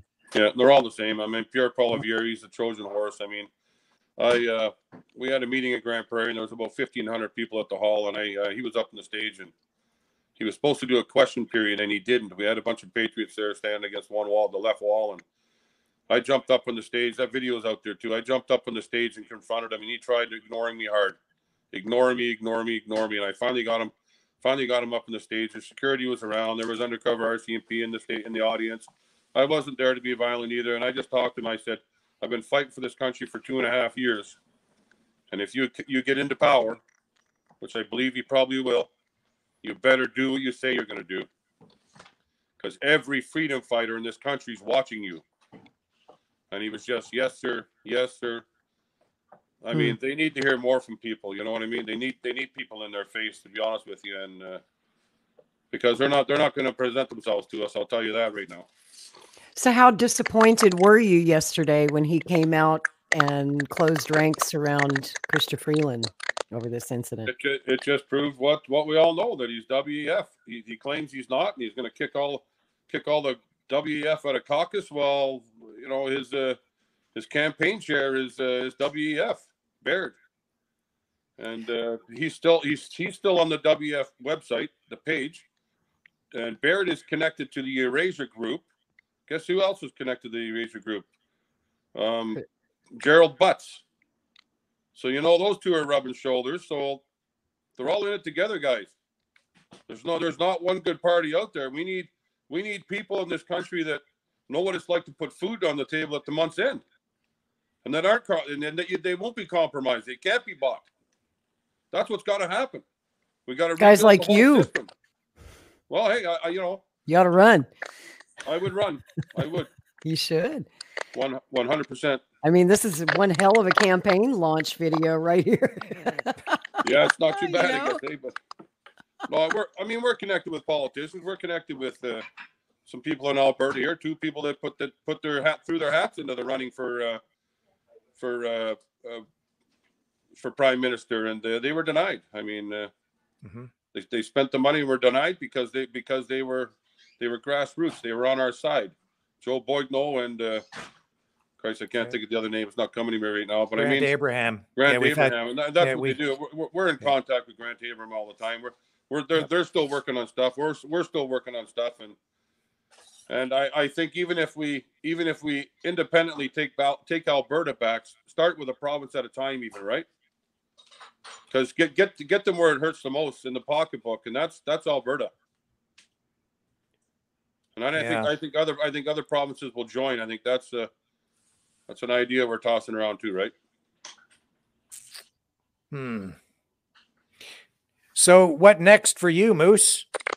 Is it okay if I call you Moose? Because that's what I heard everybody calls you. You betcha. Yeah. No, I think keep pushing the platform, keep letting people know. I mean, I didn't want to become. I didn't want to go viral. I mean, that wasn't in my plans. I'm busy enough as it is trying to sell my business and all that stuff and clean the yard up and stuff. And but we'll have to fit some time in there for this and just do some podcasts. And I think we got a couple more lined up after this one, but there's one more tonight here, and then another one tomorrow. And there won't be no MSM. I'll tell you that. Those guys won't get the time of day out of me. I mean, those guys are completely complicit in destroying this country. They are the virus. Can you imagine the kind of questions they'd be asking this guy if he would talk to them? Can you imagine the gotcha questions, the demonization? Why bother? I'm glad you're not talking to him. And that's exactly what I told him. I said, I'm not going to bother talking to you, because if I do tell you anything, you're going to try and spin it, and you're not going to get nothing out of me that's going to be any good for you. And I mean, and then he said, well, and he kept he kept badgering me, trying to get me asking questions. And he said, well, what do you think of the people that think you're an idiot for what you did? And it was totally wrong to scream at a woman. It's got nothing to do with the woman. It's the political figure. Nothing to do with the woman. I love women. I mean, I respect women. I respect my mother. I love my mother. I love my grandmothers when they were alive. I mean, it's nothing about women. That's not what it is. No, that has nothing to do with it. I mean, that's clear to me, and I don't even know you, but it's clear to me that you were coming after her because of her policies, not because of her gender. And I mean, when I got 2 seconds to react, I turn around. Sharon says, "That's Chrystia there." I'm surprised it went off that well, to be honest with you. I guess I'm quick. I guess I'm quick in my feet. She's pretty quick too. There, she got in the elevator pretty quick, but she moves pretty fast on those ham legs of hers. Boy, I tell you, she did. Yeah, for sure, she did. Well, I mean, this whole thing where she's trying to turn herself into a victim, and the people around her insulating her as a victim, it just doesn't wash with me. I mean, she's the deputy prime minister. She sits on the board of the WEF. She's one of the most powerful people in the entire world, and she's pretending to be a victim. All of a sudden. Doesn't wash. That's what they do. That's what cowards do. That's what people with no backbone do. Pretend to be victims. The victims in this country are the ones that have died from an experimental vaccine, the ones that have died from loneliness in care homes, long-term care homes, the ones that have died from suicide. Those are the victims. Mm-hmm. Well, she talks tough, against Russia. And when it comes to the war, she's all tough talk. But all of a sudden, when confronted with one guy in an elevator, that's it. She's suddenly a fragile little flower. She's so afraid. Oh yeah, that's what happens, eh? I kind of want to put something out there, guys, Rick and Lori. I want to invite Trudeau to come to Grand Prairie for a boxing match. We'll go 3 rounds. There's a bunch of food banks in town that are hurting for food for the homeless and the underprivileged people in this town. That part of it has been caused by them. And I'd like to invite you down here, Mr. Trudeau, and box me 3 rounds, and we'll see what kind of a coward I am. That would be beautiful. Well, he's done that before. He's done it before, and he got knocked senseless. Yeah, well, he claims he's a really good boxer. So, but I mean, hey, we got a good boxing club here in town. They got a good charity going. We can donate the proceeds from that. We'll charge for tickets, and we'll feed some people there, Mr. Trudeau. That's what a real prime minister should be doing. He should be worrying about his people and feeding them and making sure they're all ready at the end of the day. Well, I think that would be stellar. Wouldn't it be great? I mean, he loves to dress up and, Yeah. I could just see that. I would love to. I would love to see that. I would. I would donate. Love to see that. Well, yeah, and I would love to be a part of it too. You'll never love it as much as I want to be a part of it. I'll tell you that, Rick. Oh yeah, you want to deliver that knockout blow. You betcha. I doubt it's going to happen, but you never know. Well, it's just good to put it out there. I mean, it's an invitation.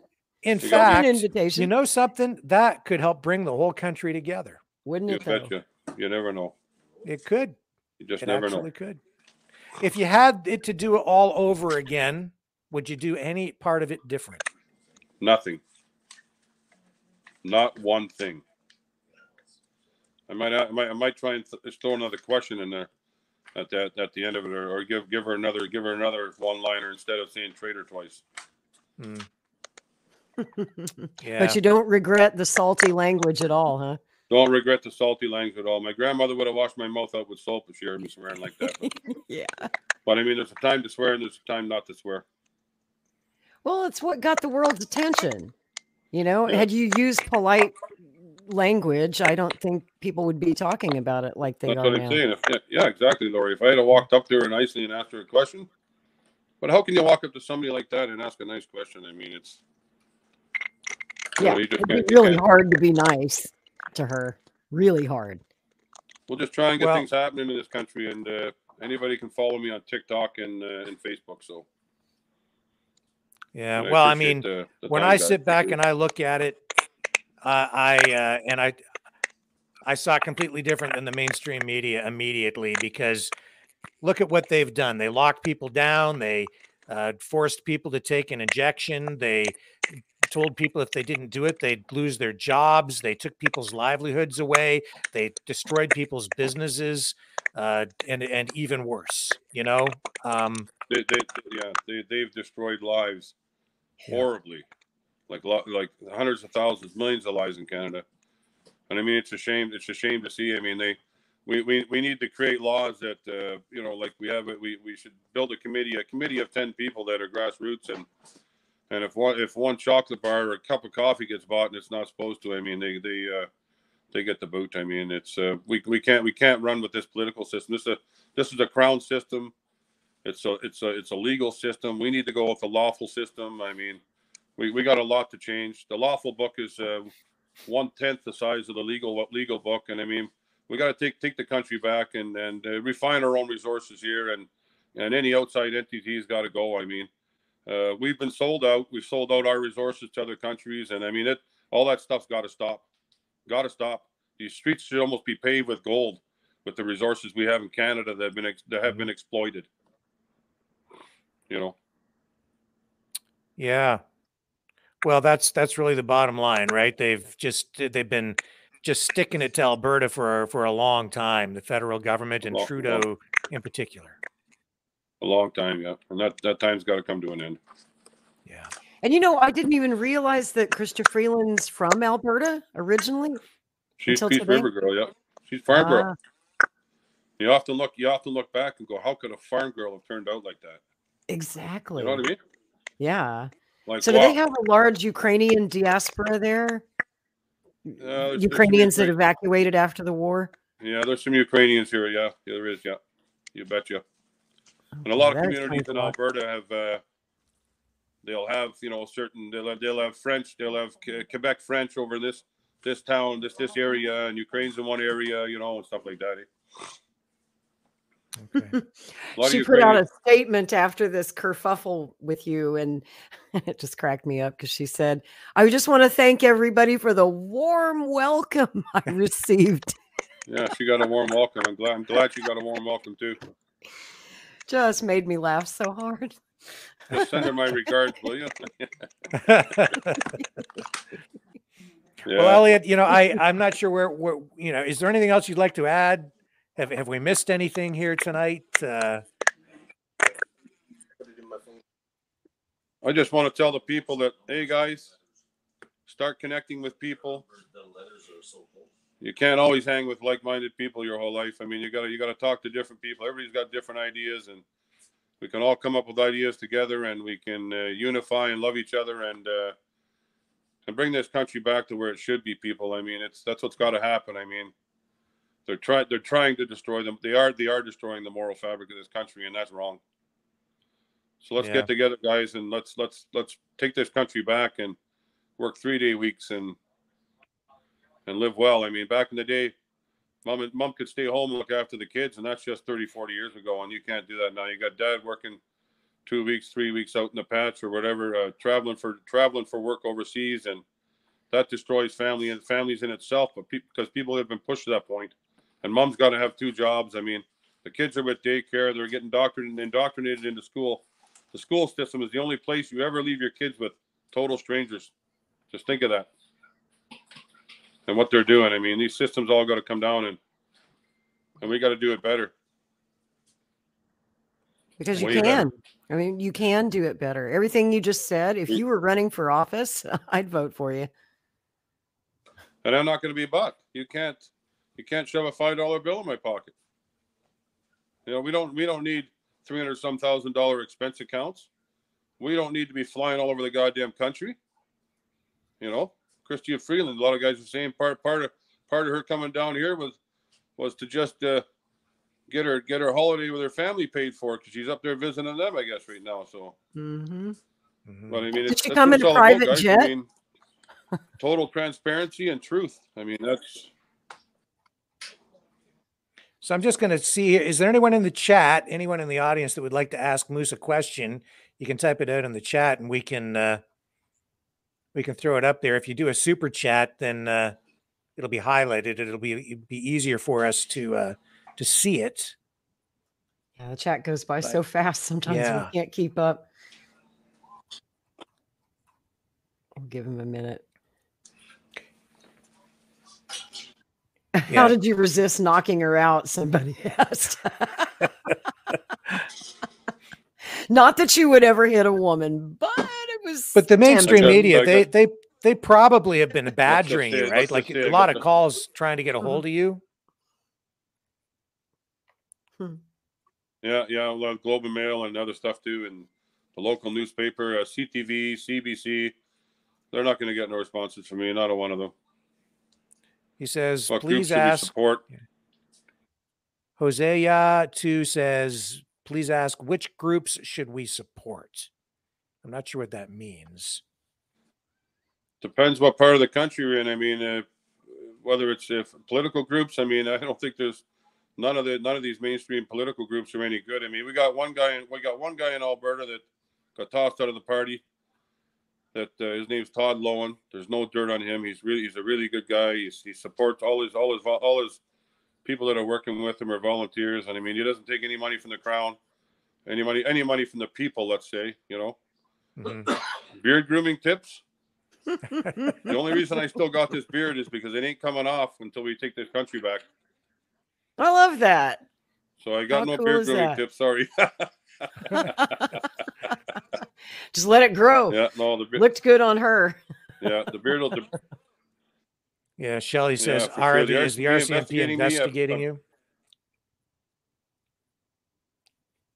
Yeah, did you want to comment on that again for her? I think he might be frozen. Yeah, it looks like we might have lost him for a moment. Come back, Moose. Apparently they are. I mean, I haven't heard nothing. I mean, I would have. Yeah, you're fading in and out there. Thought if they were investigating me. Man, he's cutting out badly. Yeah, internet's not very good. I mean, they're not. As soon as you mention the RCMP, what do you know? The internet goes crazy. We can't hear his answer. I'm not going to get all conspiratorial or anything, but you might maybe move a little bit, Elliot. Yeah, maybe try moving around the room. Sure. Yeah. Doggone it. I think we're losing him. Oh. Well, phones because it was good before. There you are. Yeah, the Wi-Fi here is terrible. Yeah, Pure Knight just says, no question, just a statement of gratitude. Thank you, Moose. He says, we're getting a lot of comments like that. And we've lost Moose again. And then, there's always that guy who says, well, was it really necessary to shout obscenities at a woman half your size? Wow. It depends on the woman, doesn't it? Yeah. I mean, that's actually better. Yes. Right. Okay. Sorry, much guys. better. I didn't mean to interrupt, Lori. No, it's okay. We just had, there's the typical question that you're probably hearing from some people is, well, why was it necessary to scream obscenities at a woman half your size? I don't want to answer that for you. So I would have to say that's I would have to say that's not I don't look at her as a woman. I look at her as a tyrant, a murderer. I mean, she's a really bad person. I mean, woman or no woman. I mean, she didn't deserve nice talking. I mean, that's just not in me to do it. I mean, it is in me to do it in situations. I mean, pardon me? Well, if she wants equality, then you would confront her as you would any gentleman, right? Or a man. Yeah, well, absolutely. And I mean, look at what she's done. Yes, they probably had some pent up frustration with, over the last 2.5, 3, 4 years, whatever the hell it's been. But I don't think I wasn't right. I guess I wasn't frustrated. I was just a little bit ticked, and she was there at that exact moment, and it was go time. It wasn't. I can't talk nice to that woman after what she's done. Either. For legal reasons, for legal reasons, I just need to say that when you say the word murderer, that hasn't been proven in court. Anything like that would have to be proven in court. So, because I don't want you to get sued, I don't want any lawsuits, but I understand what you're saying. She's been very clear that she likes killing Russians. That would make her a murderer. Oh, that's true. She does like. She makes no bones about it. Yeah. She wants dead Russians and a lot of them. Yeah. Yeah, it's a sad world we live in. Indeed. Yes. Yeah. Just see what else people are saying here. Man, the comments are coming by so far. Everybody just loves you in the comments. That's really what it comes down to. Not too many questions, just a lot of love. A lot of praise. Just a lot of love. A lot of praise. So we have a friend out there and someone who contributes to the show, John, out in Alberta, and he said that talk radio was not being nice to you today at all, which is not surprising because they're all owned by the same companies and they get the same government money. But you're saying that on the street, in your community, your neighbors, people have been very supportive, right? Everybody's very supportive. 100%. Yeah. 100%. I mean, people know, like I said, even people that have taken the shots and stuff, and they're realizing now what's going on in the world, in this country, in Canada, and they're even saying, hey, we're not going to stand up for this. We're not going to do this lockdown again, this mass mandate, this social distancing. I mean, and they say a 30-second hug is the best medicine. You know that, eh? Because we run on energy. That's why they wanted to separate people. That's why they separated people. And you put the mask over their face, you take their identity away. Mm-hmm. Yep. They thought about all this stuff, man. They had this plan for a long time, but you know what? The plan wasn't good enough. They screwed up. The evidence is out there now, and we're just going to keep pushing it. That's all we can do, guys. And you've seen the damage firsthand in Alberta. Just give us a sense of how all of the government's actions out there have impacted families and the community there. Oh, you don't see an empty parking lot at the funeral home now. I'll tell you that right now. That's for sure. And even the Alberta government, I mean, sitting down on top of an apartment building, that was a bit of I don't know what the hell the name of the building was, but they're all sitting around a table. That was Tyler Shandro and Kenny and Travis Taves, the finance minister, and they're all sitting there drinking wine and having a good old time, boy, while everybody else is locked up and suffering, you know? I remember that. Yeah, it's pretty sad stuff, man. I mean, and they should have been tossed out of power immediately. But you know what? The people don't got to say anymore, right? Yeah, that brought down Boris Johnson's government in the UK. People got so pissed at them, flaunting the COVID restrictions while everyone's locked in their home. They're having a party. Yeah, they're Numerous having a party parties. for sure. Yeah, you betcha. That in itself, I mean, you would think that would be grounds for impeachment. I know I guess impeachment's not a thing in Canada. No. Vote of no confidence. Yeah, it should be. Well, how many times did they do a vote of no confidence? I think they did one or two already, and they just don't work because Brenda Lucky is the commissioner of the RCMP, and she's in the back pocket. She's been bought and paid for, so that's a problem right there, right?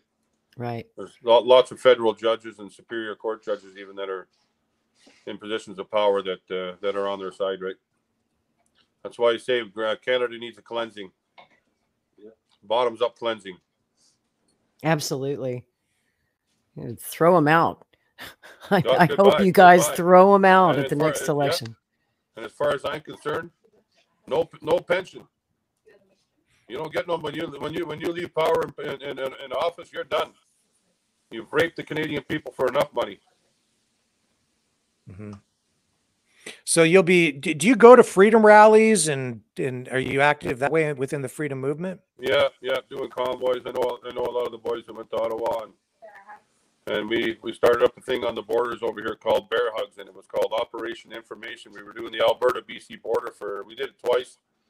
A bunch of good people here, and we had an information table set up for people to come in and that really didn't know what was going on. And there was people coming there crying, and they'd come in and grab information and paperwork, and they'd say, "I'm sure glad I stopped in. I didn't know this was going on, and I'm glad I met you guys." And what I say, we save lives. We probably have. We've probably made lives better. Because what Operation Information was I got a gooseneck trailer here, and I have a 28 by 8 sign on the back of the trailer, and it's got the Dutch flag flying, the Canadian flag, and the U.S. flag. And on one side it says the Canadian government has sold the people out to the globalist communists, i.e. WEF, UN, and WHO. On the other side it said they're coming after our children. So you got a double sign. One way you've seen the sign that way, and the other way you've seen the other side of the sign. And then we had probably 100 little signs on the side of the highway. It was kind of a de-indoctrination on the information end. And with one-liners, right, about... Oh, we lost lost the feed there again for a second. Oh, you're back. Yeah, but that's what we did, and I mean, and I've been to rallies. We've started some rallies up here and convoys and stuff like that, and I've been involved, yeah, for sure. Yeah. You bet. Serving papers to the RCMP, 59-page dossier. Mm-hmm. Of everything that's went on with the vaccine and then the mask and the whole 9 yards, 59 pages of irrefutable evidence. So they can't say, well, we didn't know, We served documents. I think it was all across Canada. I think probably back in Ontario too, I believe, in Nova Scotia, BC, Alberta. Mm-hmm. It's called standunited.bc.ca. Yep. There's a lot of good information on there. John Davidson is the one that's running that, and Marcella, his lovely wife, and mm-hmm. and fellow freedom fighters, people that are trying to save the country. Right. Yeah. Funis says, if mandating the mask was the cure for the Wuhan flu, when will we mandate chastity belts to stop the spread of monkeypox? Or are the woke groups immune to mandates? Yeah. I'm not sure what you want to say about that. But I don't know what to say about that one. Yeah, I don't know. It's like there's a couple diseases that are side effects, of course, of the vaccine. So let's leave it at that. Yeah. Yeah. Well, Musa, again, I'll throw the floor back out to you. I appreciate you joining us tonight. Is there a final statement or anything you'd like to say to the people before we sign off tonight? I just want to say, guys, if you think there's maybe something wrong, research it. Don't turn a blind eye to your inner self and reach out to people and hug people and love people, man. And then let's bring this country together and make it a happy place and the best country in the world to live in. Let's do that, guys. But we got to work together on that. We need everybody on board. We really do. Yeah. Yeah. And as upset as you were, you were really, you just to be crystal clear for the world tonight, you did what you did because you were upset with Chrystia Freeland's policies, right? Upset with government policies, yeah, what they played a part in, and how they pretty much laughed at anybody that tried to fight back, including Jody Wilson-Raybould, and there's 5 or 6 women that Trudeau's dealt with that he hasn't treated them very well, and yet he says he's a feminist and he loves women. Boy, he treats them fair. I mean, it's government policies basically. It's what they're doing to the people. Politician versus politician. Plain and simple. Plain and simple. Elliot, thank you very much for joining us on the show tonight. You have a lot of supporters over here in the Maverick family, as I can see in the chat.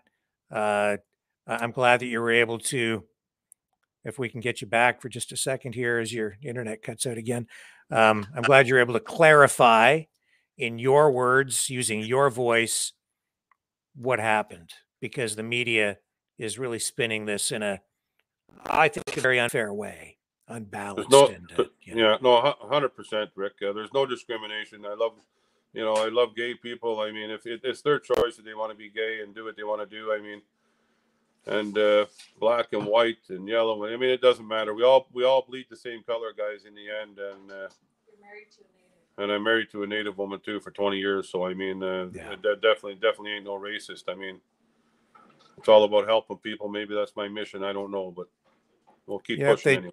Yeah, that whole racism, sexism, misogyny thing that they're trying to throw onto you is just a non-starter. It just is. It's just it is. It's a dead end road. It's disgusting to be honest.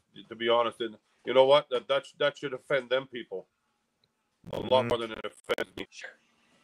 I hear you. Yeah. All right. Well, there you have it, Elliot. Thank you again. At any time, if you would like to come back, you're always welcome here. This platform is open to you to use your voice. This is what we're here for, is to give everyone a voice. And, right on, Rick. And I appreciate it very much. Appreciate it, brother. Love you, man. And love everybody out there too. Awesome stuff. All right. Keep fighting for freedom, my friend. You bet, guys. Thanks. Okay. You take care. Bye for now. Yeah. Bye.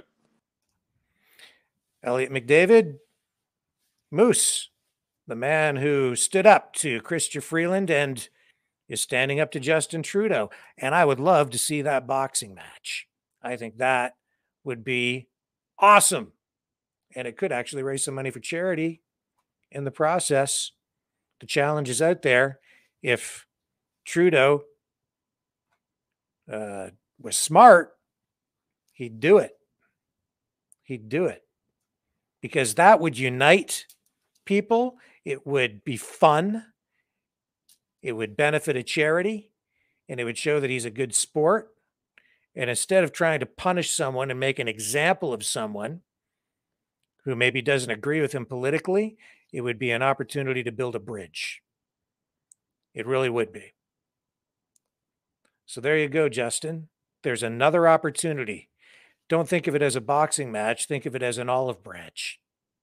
Even though it's, a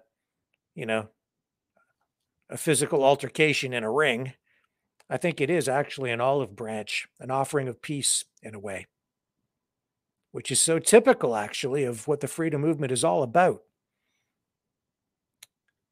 And it's coming from the man himself, Moose. Stay with us. When we come back, more stuff. I'm not sure. It might be about Lisa LaFlamme. It might be about electric cars. It might be about Mikhail Gorbachev. We'll see what Lori wants to talk about when we return right after this brief break. Hello, world. Are you awake?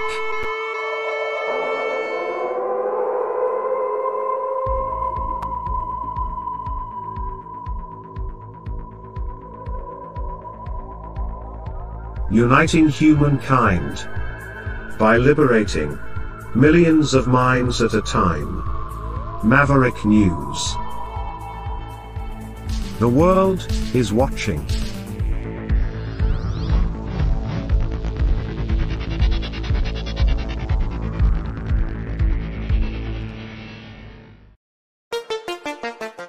The New World Order. Government overreach. The Great Reset. Mainstream media lies. Now more than ever, independent voices are needed. Donate now at freedomreporters.com. That's freedomreporters.com. Maverick News. The antivirus program for your mind.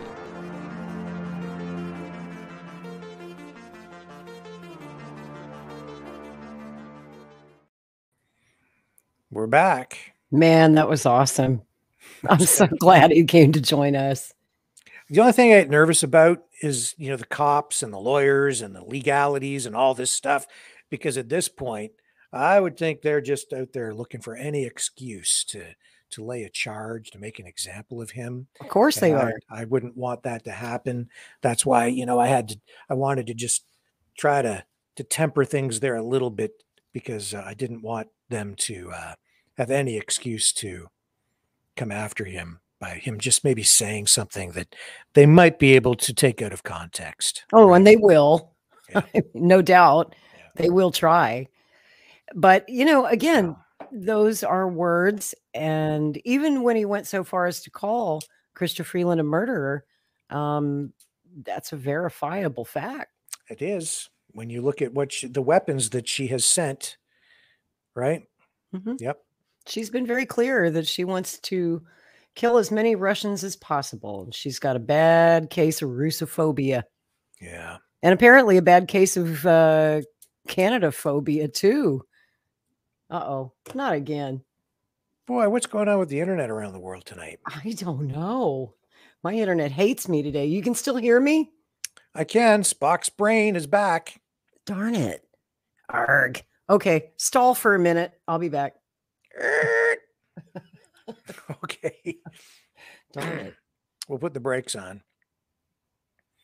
Tag nabbit. What are we going to talk about? That's the question. What are we going to talk about? How about, let me see if I can find what I was going to talk about. I found this thing on the WEF website, and it blew my mind. It totally blew my mind. Hang on a second here. I didn't think we would get this far tonight, but I will find this for you. It's about electric cars and the amount of lithium in the world. And what did I find out? Well, lithium is a problem. Let me just find this for you.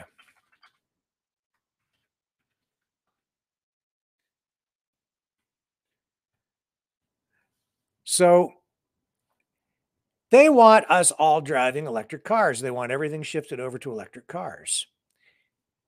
It's a bit of a problem, and they know it's a problem, and yet they're pushing ahead with this anyway. And I didn't realize that they knew this was going to be as much of a problem as it is. So total global reserves are estimated at 14 million tons for lithium. They need to make all these batteries for cars out of lithium. They need cobalt and other precious metals as well.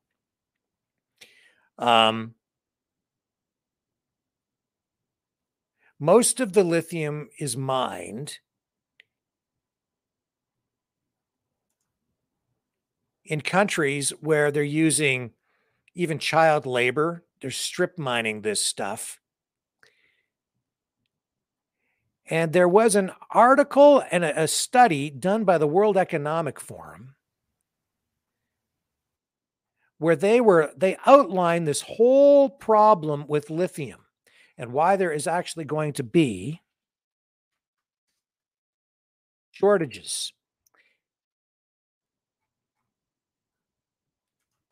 I think we've got it here. Yeah, here we go. So let me see if I don't know if you can see that. Make sure I've got the right tab open. Yes, you can. The world needs 2 billion electric vehicles to get to net zero, which is their target. Depending on which country you're talking about, I think they're looking at, well, let's just see what they say in this study. So they say lithium is one of the key components, which we know it is. And they say the world could face lithium shortages by 2025. That's only 3 years away.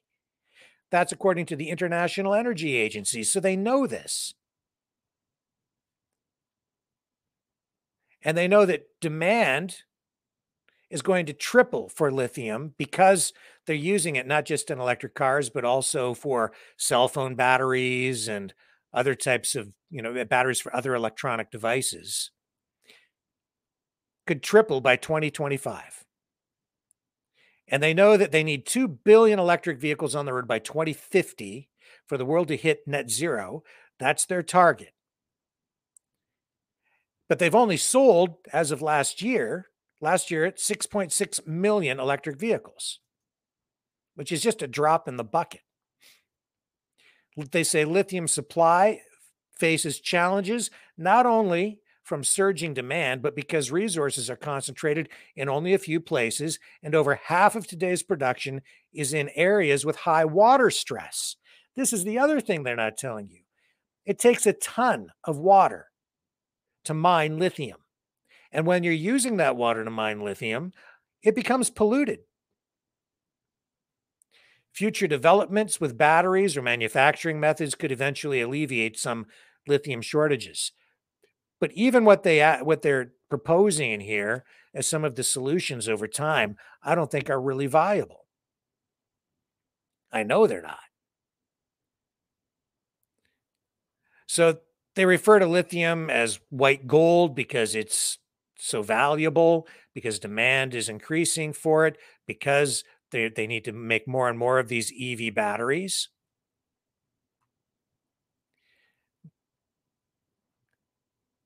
Global EV purchases jumped to 6.6 million last year from 3 million a year earlier. So they doubled the sales around the world. With all of the government initiatives and incentives, governments are pushing this, right? It's a WEF agenda that they're fulfilling. World Economic Forum. They know these shortages are an issue. This is right on the WEF website. They're acknowledging it. Sales of petrol and diesel cars are projected to slide even more quickly in the coming decade. Yeah, because they're going to make them outlawed. They're subsidizing electric cars, taxing the crap out of gasoline-powered cars, making fuel so expensive people can't afford it. They're doing it on purpose.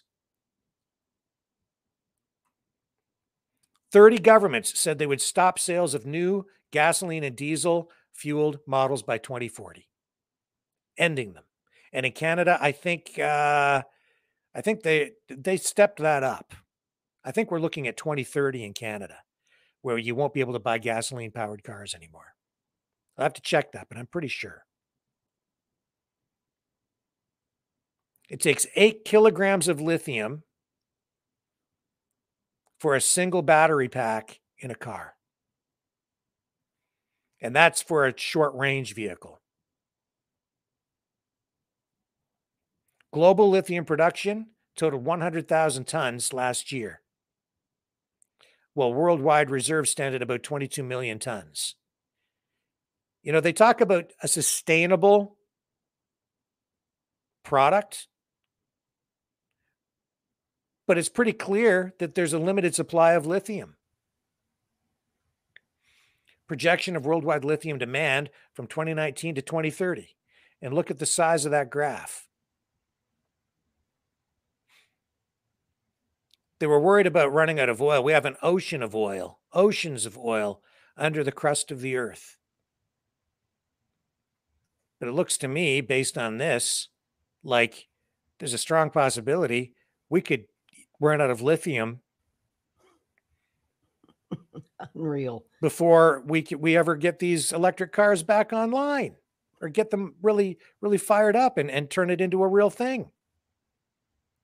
And this is from the people who are pushing this. They're saying, look at all the problems with lithium. We're going to have, by 2025, we won't have enough. We won't be able to produce enough of it. And there's only so much of it in the world. And they're forcing this on people. It makes no sense. These people are insane. That's crazy. Completely crazy. China owns basically 70 to 80% of the entire supply chain for electric vehicles and lithium-ion batteries. So we're shifting, they used to say we're shifting our economy to China. Ontario alone, they used to say that the auto industry was the engine that fueled the economy in Ontario. That was always the big thing, even as recent as the 1990s. But we've given the industry away. Now we're handing most of the production over to China. The production we do have here that's coming online is all government subsidized, all of it. Billions and billions and trillions of dollars going into these factories to build the battery factories down in Windsor. They're taking foundries and casting plants and other facilities offline to shift production toward the production of electric vehicles, but it's all government subsidized. And even with that, with this foreign competition, we don't have this is not where most of the lithium in the world comes from, or the cobalt, the resources, the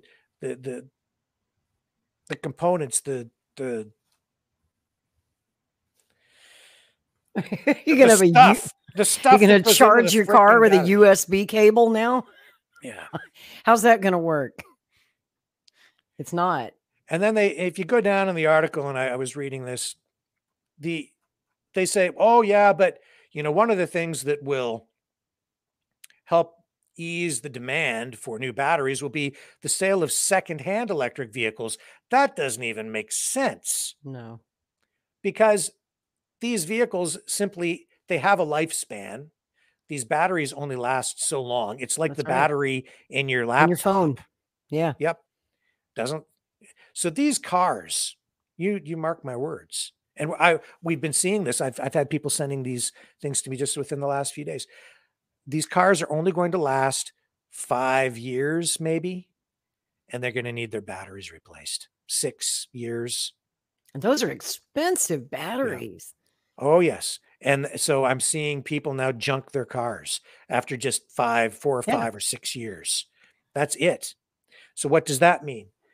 And it means that people who only people who have a pretty good income will be able to afford to drive a car, because all the like the old cars, it won't be like it is now. You can buy a gasoline powered car, fix it up, and drive it around pretty economically, right? Forever. Yeah. It'll last forever if you take good care of it. That's right. Pretty much, as long as it doesn't rust out, you make sure you change the fluids and maintain it, put new brakes on it, keep that engine running. You can keep that thing going for a long time, years and years and years.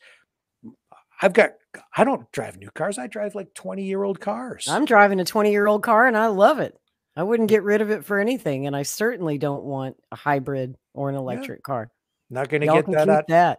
Not going to get that kind of life out of an electric car. No, those batteries degenerate over time. That's just how they work. Yep. And, the one example for a Chevy Volt, it was a $30,000 bill to replace the battery in that thing. Oh, isn't that worth more than the car itself? Oh, by far. Yeah. I would think so. Chevy Volts are pretty cheap cars. Yeah. So just straight to the junkyard with that. How's that going to work for big old transport trucks? Like, how do you power a semi truck with a lithium battery? And I'm sure they have them, but. And here's the thing. They don't really have a way to recycle these batteries and reuse these materials to make new ones. Oh boy. They're going to fill up landfills with these things too? I don't know what they're going to do with it. I haven't even heard the politicians talk about it. They don't think ahead that far, do they?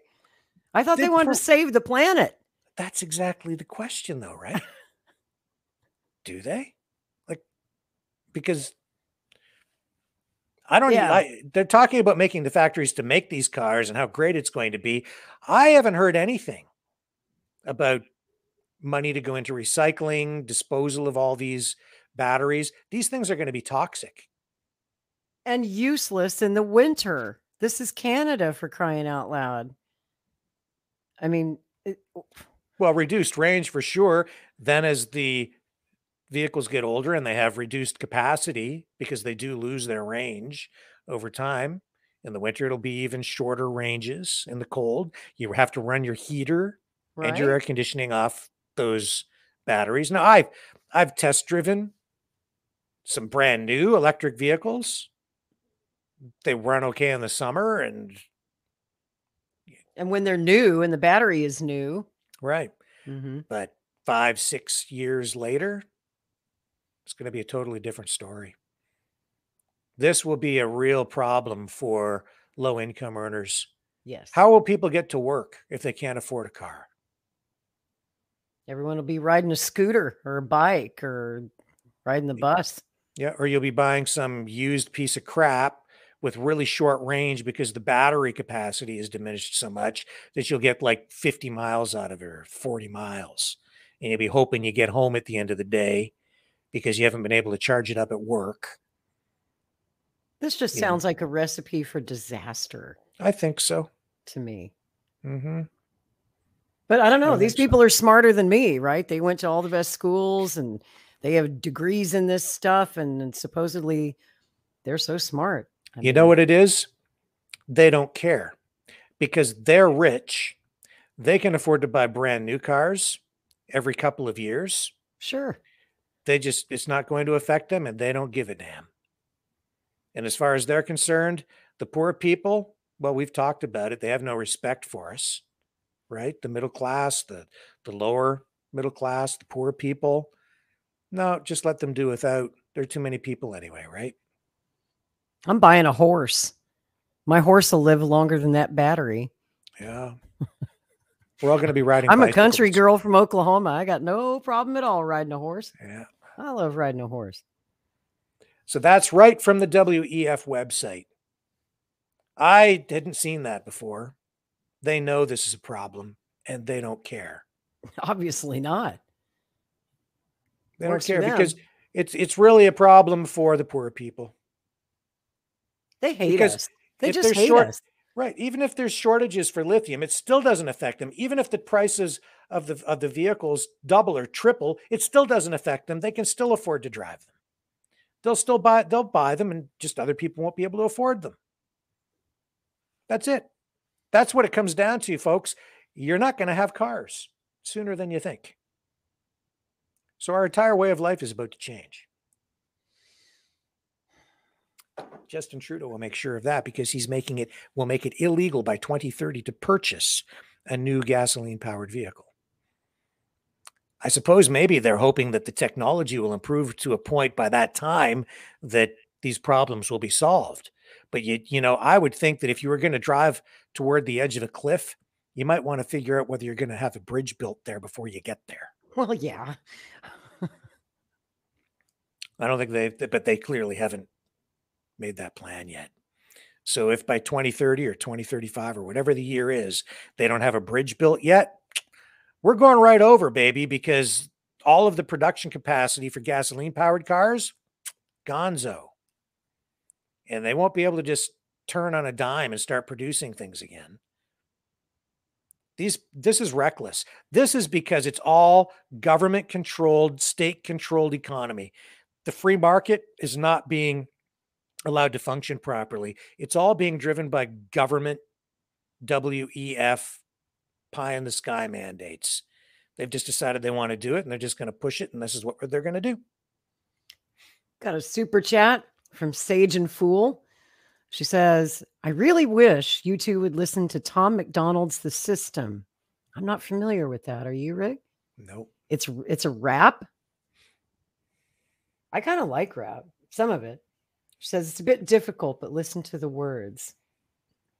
I'm writing that down so that I can check it out later. And hey, before I go, I have to hop off a little early tonight, but we had so much fun last night doing the Freedom Convoy flashbacks. Sure. I know it's not your birthday anymore, but here we are 6 months later, and everyone just had so much fun with that. I went back to the archives and found some oldies but goodies from the early days of Maverick News and the Freedom Convoy.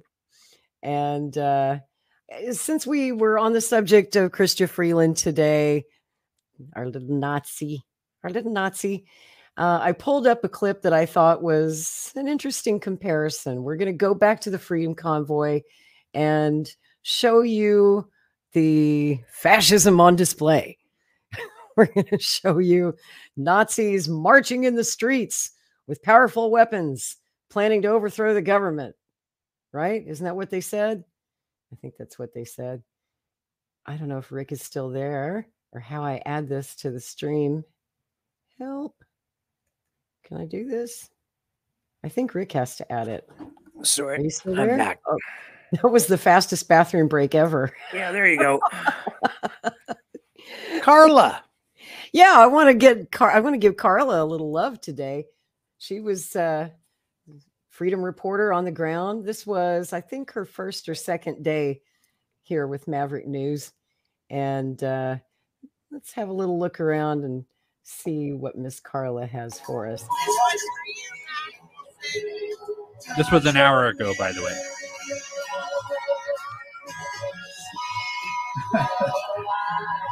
Da, da, da.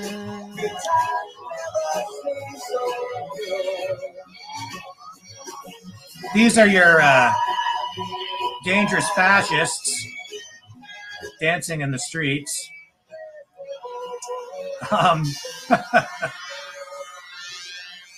I just that's what the mainstream media would have you believe anyway.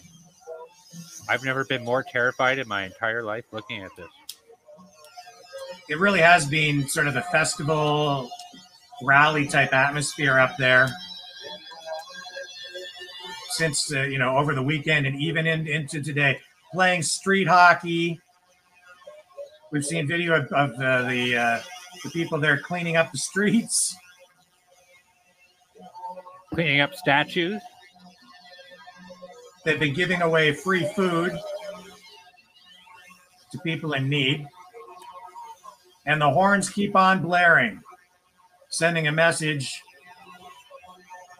straight to Justin Trudeau and the Liberal government. So this is in Ottawa at Parliament Hill. This is from our person on the street, Carla, and people from all walks of life there, as you can see. And the First Nations peoples have had a pretty heavy presence there throughout this. So a lot of unity, a lot of national pride. That's what we've been seeing. A lot of flag waving, a lot of Canadian flags. And we've been following this so closely from the beginning, and I can't get over how well it's going. And this is destroying a lot of the mainstream media's efforts in trying to put negative spins on this that I'm not even going to mention those things right now, because I think this is just beautiful. And all these smiling faces, and this is a population that's fed up with virtue signaling, with political correctness. This is raw footage, unfiltered, uncensored, unedited. It's just raw footage that Carla is sending us. And this is in stark contrast to the story that the mainstream media has been trying to peddle, where they're saying there are, racist flags and racist people and misogynists and people with unacceptable views, and they're dangerous people. Does this look dangerous to you? No, it doesn't. In fact, I'm observing there's a significant amount of women in the crowd. And correct me if I'm wrong, but the definition of misogynist would have to be like a man. It's just people can see this and judge for themselves. You can't hide the truth forever, right? Here. Exactly. You can't hide the truth forever. Now, after we just saw that, let's compare and contrast. Because what Freeland and Trudeau and the Ottawa police chief were all saying was, these people are Nazis. They're intent on taking over the government by force. I mean, they were trying to paint this as a January 6th type of thing, and that these were dangerous terrorists. These were, I mean, Nazis, fascists. Let me show you what real fascists look like. Can you guys see that? I am going to show you Chrystia Freeland's favorite guys. These are her friends over in the Ukraine. This is, this is their freedom convoy. Okay, let's compare what we just saw on Parliament Hill to this.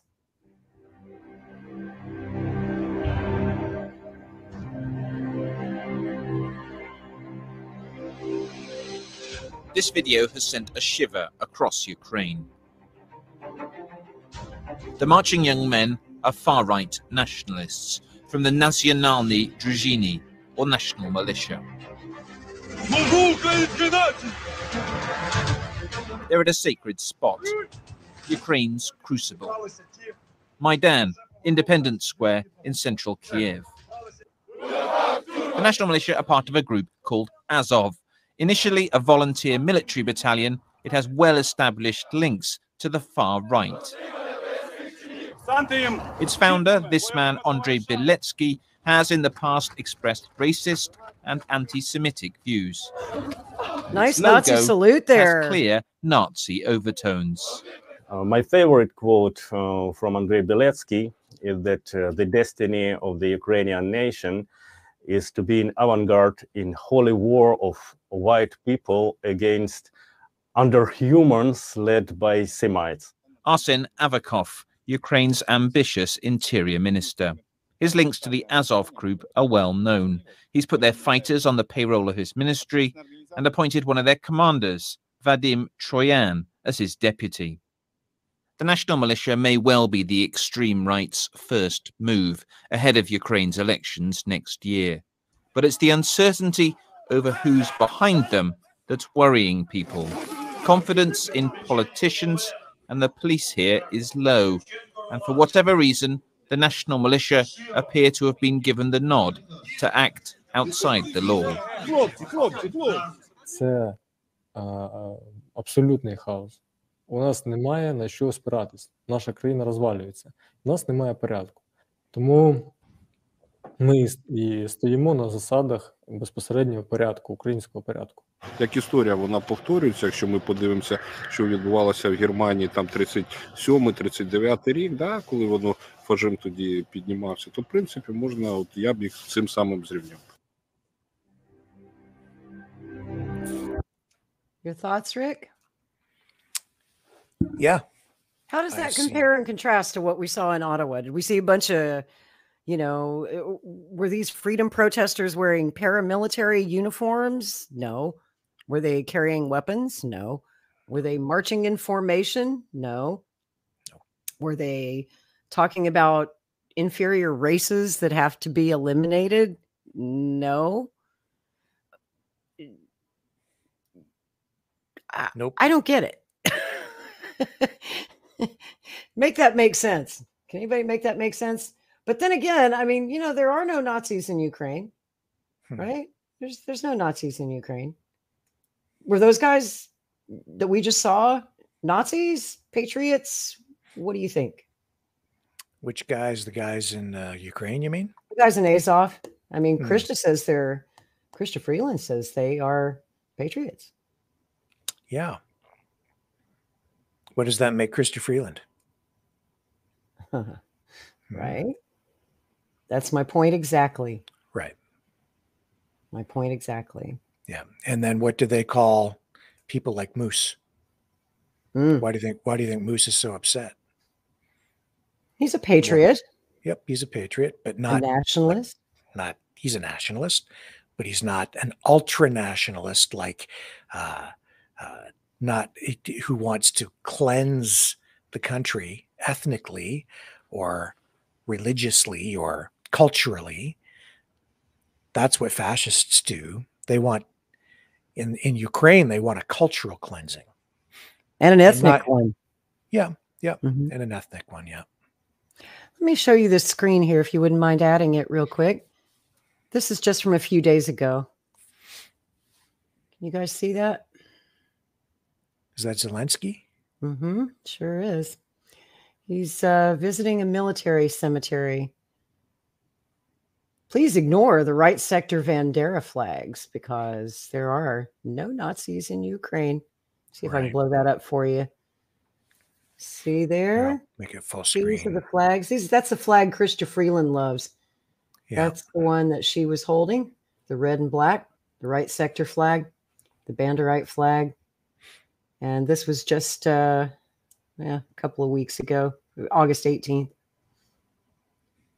Maybe it's just, maybe the flag just represents a group of really passionate soccer fans that show great enthusiasm for historic figures in Ukraine. No. I don't think so. So yeah, that your tax dollars at work, ladies and gentlemen, your tax dollars at work. Yep. Now, let me show you this. This is kind of interesting too. Since we're talking about, freedom fighters, these are the people in Ukraine that they say are freedom fighters. These are the people that Chrystia Freeland says are true freedom fighters. And I guess she wants Canadians to be more like them. So she wants you guys in the freedom movement to be more like this.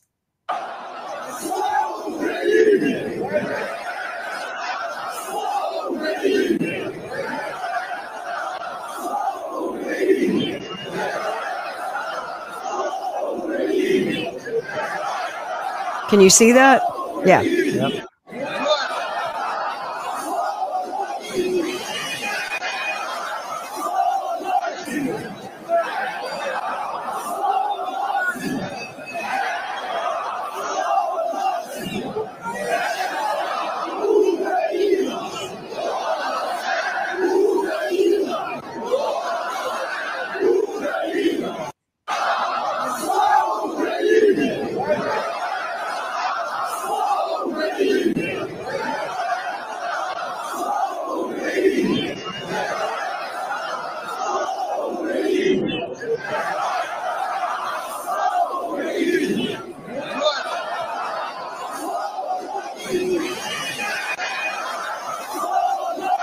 Nice. Is that enough Nazi salutes for you? Yeah. I mean, geez. Wow. They're saying Slava Ukraini. Someone was asking in chat, what are they saying? Which is, that's been around since really before the Second World War. But when Nazi Germany was occupying Ukraine, it basically meant Heil Hitler. Slava zucchini. Glory to the vegetable. It's so disturbing. I kind of have to laugh at it because it's just so damn disturbing. I don't know about you, but I sure didn't see that happening in Ottawa. No. Not anything even remotely like that happening in Ottawa. And that's why I got so mad when your government tried to call these people Nazis, while at the same time, remember, this is February, okay? Russia invaded Ukraine on February 24th, but during the convoy in Ottawa, everything was getting ramped up. Troops were on the borders there of Russia and Ukraine.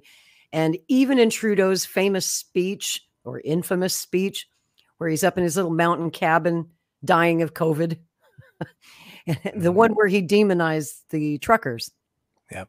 Remember, maybe you remember, he was talking about Ukraine in that speech too. He was already laying the groundwork for the role that Canada was going to play. And while at the same time, he's calling the Freedom Convoy truckers racists and fascists and Nazis. He's literally about to send tons of taxpayer money and weapons to support real Nazis in Ukraine. Just let that sink in.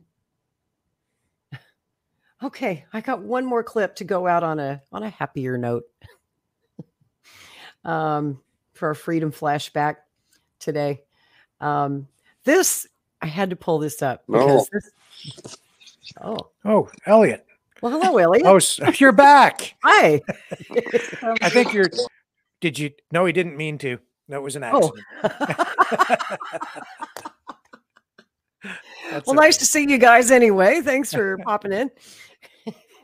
Always good to see you. I'm glad he had clothes on. Me too.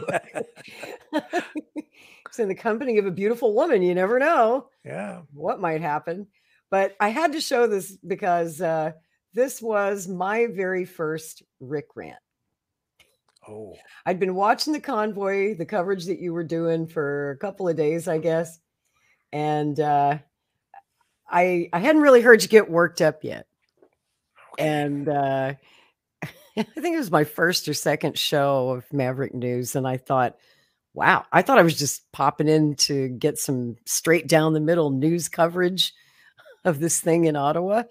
And this guy just goes off. I'm like, what the hell have I stumbled into here? And then I went, but I like it.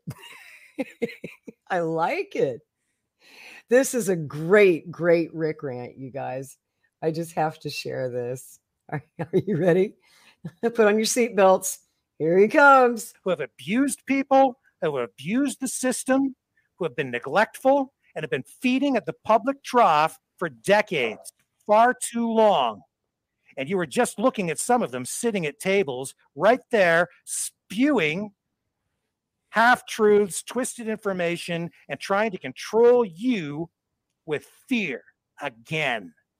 That's what's going on, folks. And that's why people are heading to Toronto tomorrow. That's why they're sitting in Ottawa tonight. And if there's violence, that's on the cops right now. If there's violence or blood if there's blood, that's on the hands of the police right now. Because this has been entirely peaceful from the beginning. And if it goes south, nobody knows what's really going to happen down there yet. Who knows? But I'm pretty sure that it won't be the truckers who instigate anything down there, because so far, everything we've seen has been peaceful and people have not been engaging in anything volatile. In fact, my buddy who I called down there, I said, what's really been going on down there? And he said, oh, they're talking about the garbage and everything. And my friend's actually on the opposite side. He doesn't give a crap. He wants people to get vaccinated. He's in favor of a lot of these mandates. But he's saying that he's acknowledging that the truckers are actually down there cleaning garbage up. We have video of protesters or supporters of the convoy shoveling snow off the National War Memorial. That's not desecration. And anytime that there's been any concern about anything, the truckers have gone above and beyond to counter that narrative. I know that they went to the food bank and dropped off a crap load of food, so much so that they couldn't find enough space on the shelves to stock it all. We know that for a fact. We know that the truckers have been feeding the homeless downtown. And I'll tell you something else. When I've been in downtown Ottawa, you walk across the street from the Rideau Center and you just hang out on that street for a little while in front of the McDonald's and the Tim Hortons, and you will see people sleeping on the street under the shadow of the Parliament buildings. And what has Justin Trudeau done to do anything about that in the entire time he has been in office? And the answer to that, folks, is nothing. It's shameful. The national capital, and you go down there and you see homeless people sleeping on the street just blocks from the Parliament buildings. And then they want to go down there and clear out and end the protest with hardworking, peace-loving truckers, working class people who are down there supporting them, Canadian citizens. These are the people that our politicians are supposed to represent. But I'll tell you, they're not representing them. They're not. They're representing fat cat elite feeding at the trough, $150,000, $200,000, $300,000 a year, cushy bureaucrats and he's getting warmed up now. That's who they're supporting. They're interested in power. Wait they're for not it. interested at all in the people, and they sure as heck don't seem to give one monkey's fart about your rights or the Charter of Rights and Freedoms. They don't care about the charter. They've just shredded it. You had me at monkey fart. Don't care. And it's high time things in this country changed for every Canadian. Doesn't matter what your religion is, what your political views are. It doesn't matter. It doesn't matter where you came from. It doesn't matter. If you're a Canadian, you have rights. You have rights.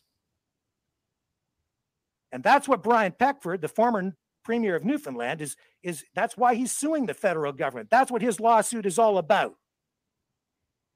And that could really make a big difference. But the protesters are holding the line right now because those kind of lawsuits are going to take a lot of time. And Canadians are out of time and they're fed up. And that's what's going on down there. Oh, he's not done. He's not done. Wait for it. He's just taking a breath. We all just want our country back. Like, this stuff has been building up for so long. And it's the half-truths and the smear merchants and the let's go down there and cherry pick little incidents to smear all these truckers. You know what? I think some of that is actually to the benefit of people at this point. You want to know why? Because it's showing the ugly face of all these things of what it actually is. I watched a video today of the new conservative leader, Candice Bergen, and she was going off against Chrystia Freeland. And all through the comment section was people just ripping like, I totally regret voting Liberal. The tide is turning right now. The people have seen the good things. They've seen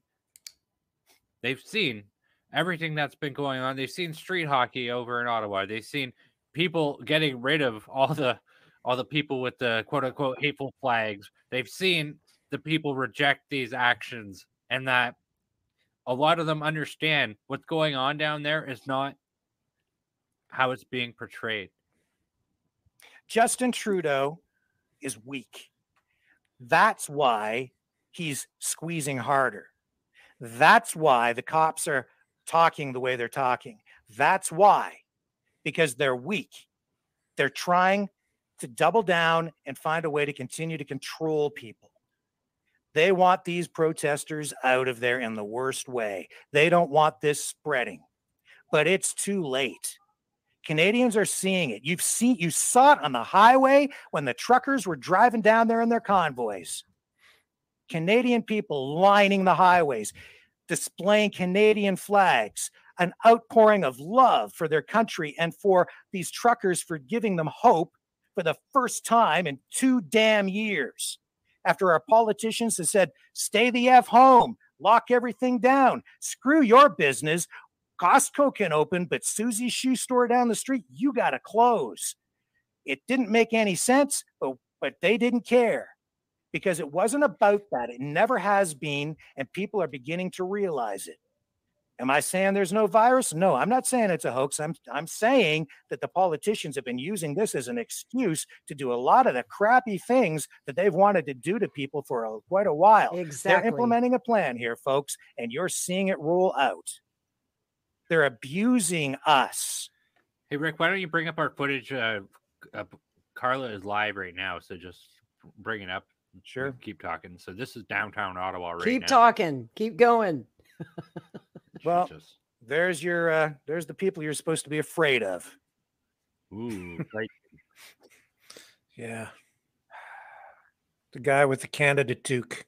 Especially the guy on the left there. I bet you. Hey. Yeah. He's very scary. Little kids waving flags, moms, dads, your neighbors, Canadians from across the country. You saw you saw that outpouring of hope, that national pride that for the first time in a long time was on display as these truckers were heading toward Ottawa. They're trying to take that away from you again. Justin Trudeau doesn't care about this country. He hates Canada. He doesn't believe in a national identity. He says Canada is the first post-nation state. Yep. He is anti-Canadian. What's going on down there right now, that is Canadian. People dancing in the streets, wearing Canadian flags, wearing Canadian toques. Look at, they're carrying Canadian flags. Hockey sticks. Canadians, all of them. Yep. It's the Canadian way. How did Carla put it the other night, Brendan? You know, she was down there. What kind of a revolution? This was a peaceful revolution. Peaceful revolution, yes. That's what's going on. But Justin, you know, and it's a very Canadian thing. That's what Justin Trudeau is afraid of. This is a revolution. And his grasp on power is slipping away. He's petrified. Absolutely petrified. And Doug Ford, his days are numbered too. Premier of Ontario. Days are numbered. He's not going to last long at all, especially with his recent statements. It's not been. No, he had a real opportunity, I think, to turn his upcoming election around. But I mean, we don't need to get into that right now. But he did have a real opportunity to do that. And his total rejection of everything that's happened. That's exactly it, Andrew. Shame. He hates Canadians. He's smearing these people. They're smear merchants, labeling all these people down there as racists, extremists. We've seen First Nations peoples, people from all walks of life down there. They're just Canadians of every shade. That's who's down there. Look at they're carrying the balloons. Let's send in the military. Now, okay, maybe the cops have some intelligence that says that there are a few bad actors down there. Maybe they got to go down and weed somebody up. Maybe there is somebody down there who has bad intentions. If that's the case, then go in and surgically remove that threat. But these people are not a problem. They are not. You've seen it here for the entire week. We've been running the raw footage. It's unedited. It's as unedited as we can provide it. This is the live. It's, you know, this is what's going on down there right now.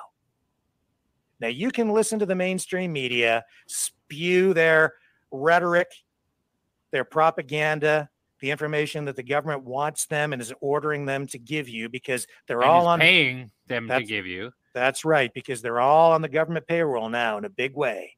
Even the private CTV guys. They're all feeding at the public trough. Yep. It's corruption, not necessarily illegal corruption because they've legalized it, but it's corruption. It's all corrupt. And these people, they're smearing these people. Look at this, more dangerous actions happening. Here they are fueling up the trucks. They need the fuel so that the guys can stay warm. They have to heat the trucks. So the police chief in Ottawa made it clear. No food, no water, no fuel.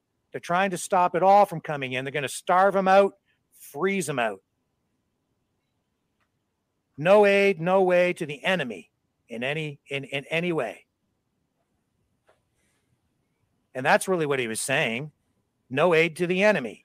These guys, he sees these people as the enemy. These are everyday Canadians. They may be protesting, folks, but they're still Canadians. I would wager, Rick. Let me see. I would wager that everybody down there protesting 3 years ago probably would have seen themselves as somebody who would never even go to a protest. Yeah, that's very true. You know, that is very true. For 30 years, I've been involved in the media. For 25, I worked as a reporter. I've been to more protests than you can shake a stick at. I know the difference between a professional protester and protests that are organized by unions and political organizations or lobby groups and something like this, which honestly, what this is this is an organic grassroots protest. This grew out of frustration. These are just people who they're just fed up.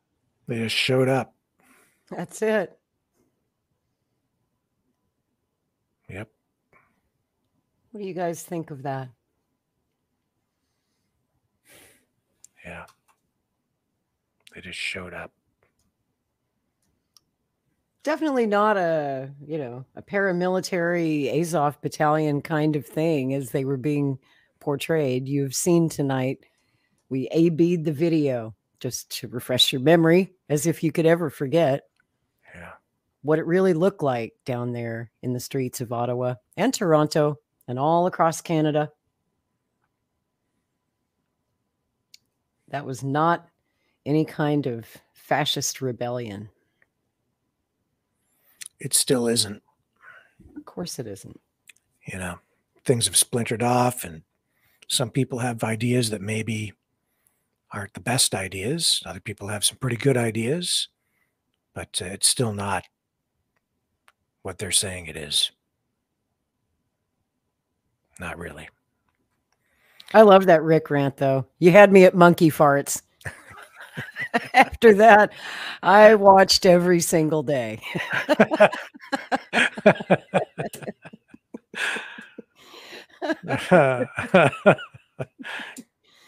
Reminded me of that wonderful rant in National Lampoon's Christmas Vacation. Hallelujah, holy shit, pass the Tylenol. Here's the Tylenol. Well, I'll have to remember that. I'll hold on to that thought, and I'll try to find other entertaining. What I had people who worked here at one point when I used to have employees. Colloquialisms was the word that the one lady that used to work here used to say. I had very unique colloquialisms, she said. I'd never heard monkey farts before. No. It just tickled me. I can't claim complete credit for that. I have to say, where did that come from? Anyway, that came from one of my political science professors many years ago, and it just stuck with me. He said that in class one day, and it's just been in my brain ever since. Well, now it's in my brain. Thanks. I'm going to steal that one and use it. Yeah, well, you can thank Jeff Painter for that. Thank you, Jeff Painter. Professor Painter. Yeah. That's a great political science prof. Well, I don't know if you're going to carry on, if you're going to keep the show going. I actually have to jump because I got to be somewhere. But I wanted to go out with a bang and make a point.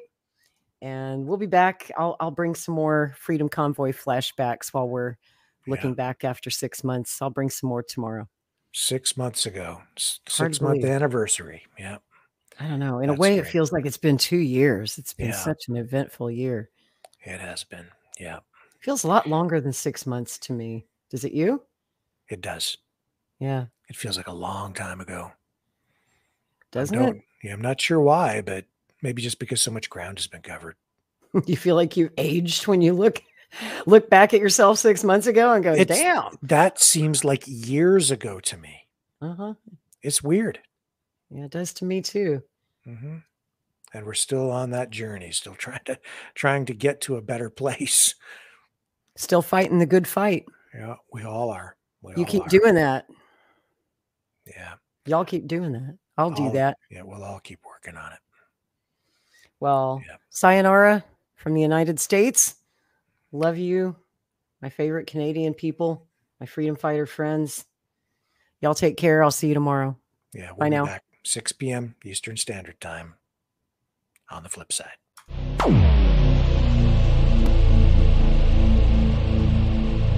This has been a Maverick Multimedia production.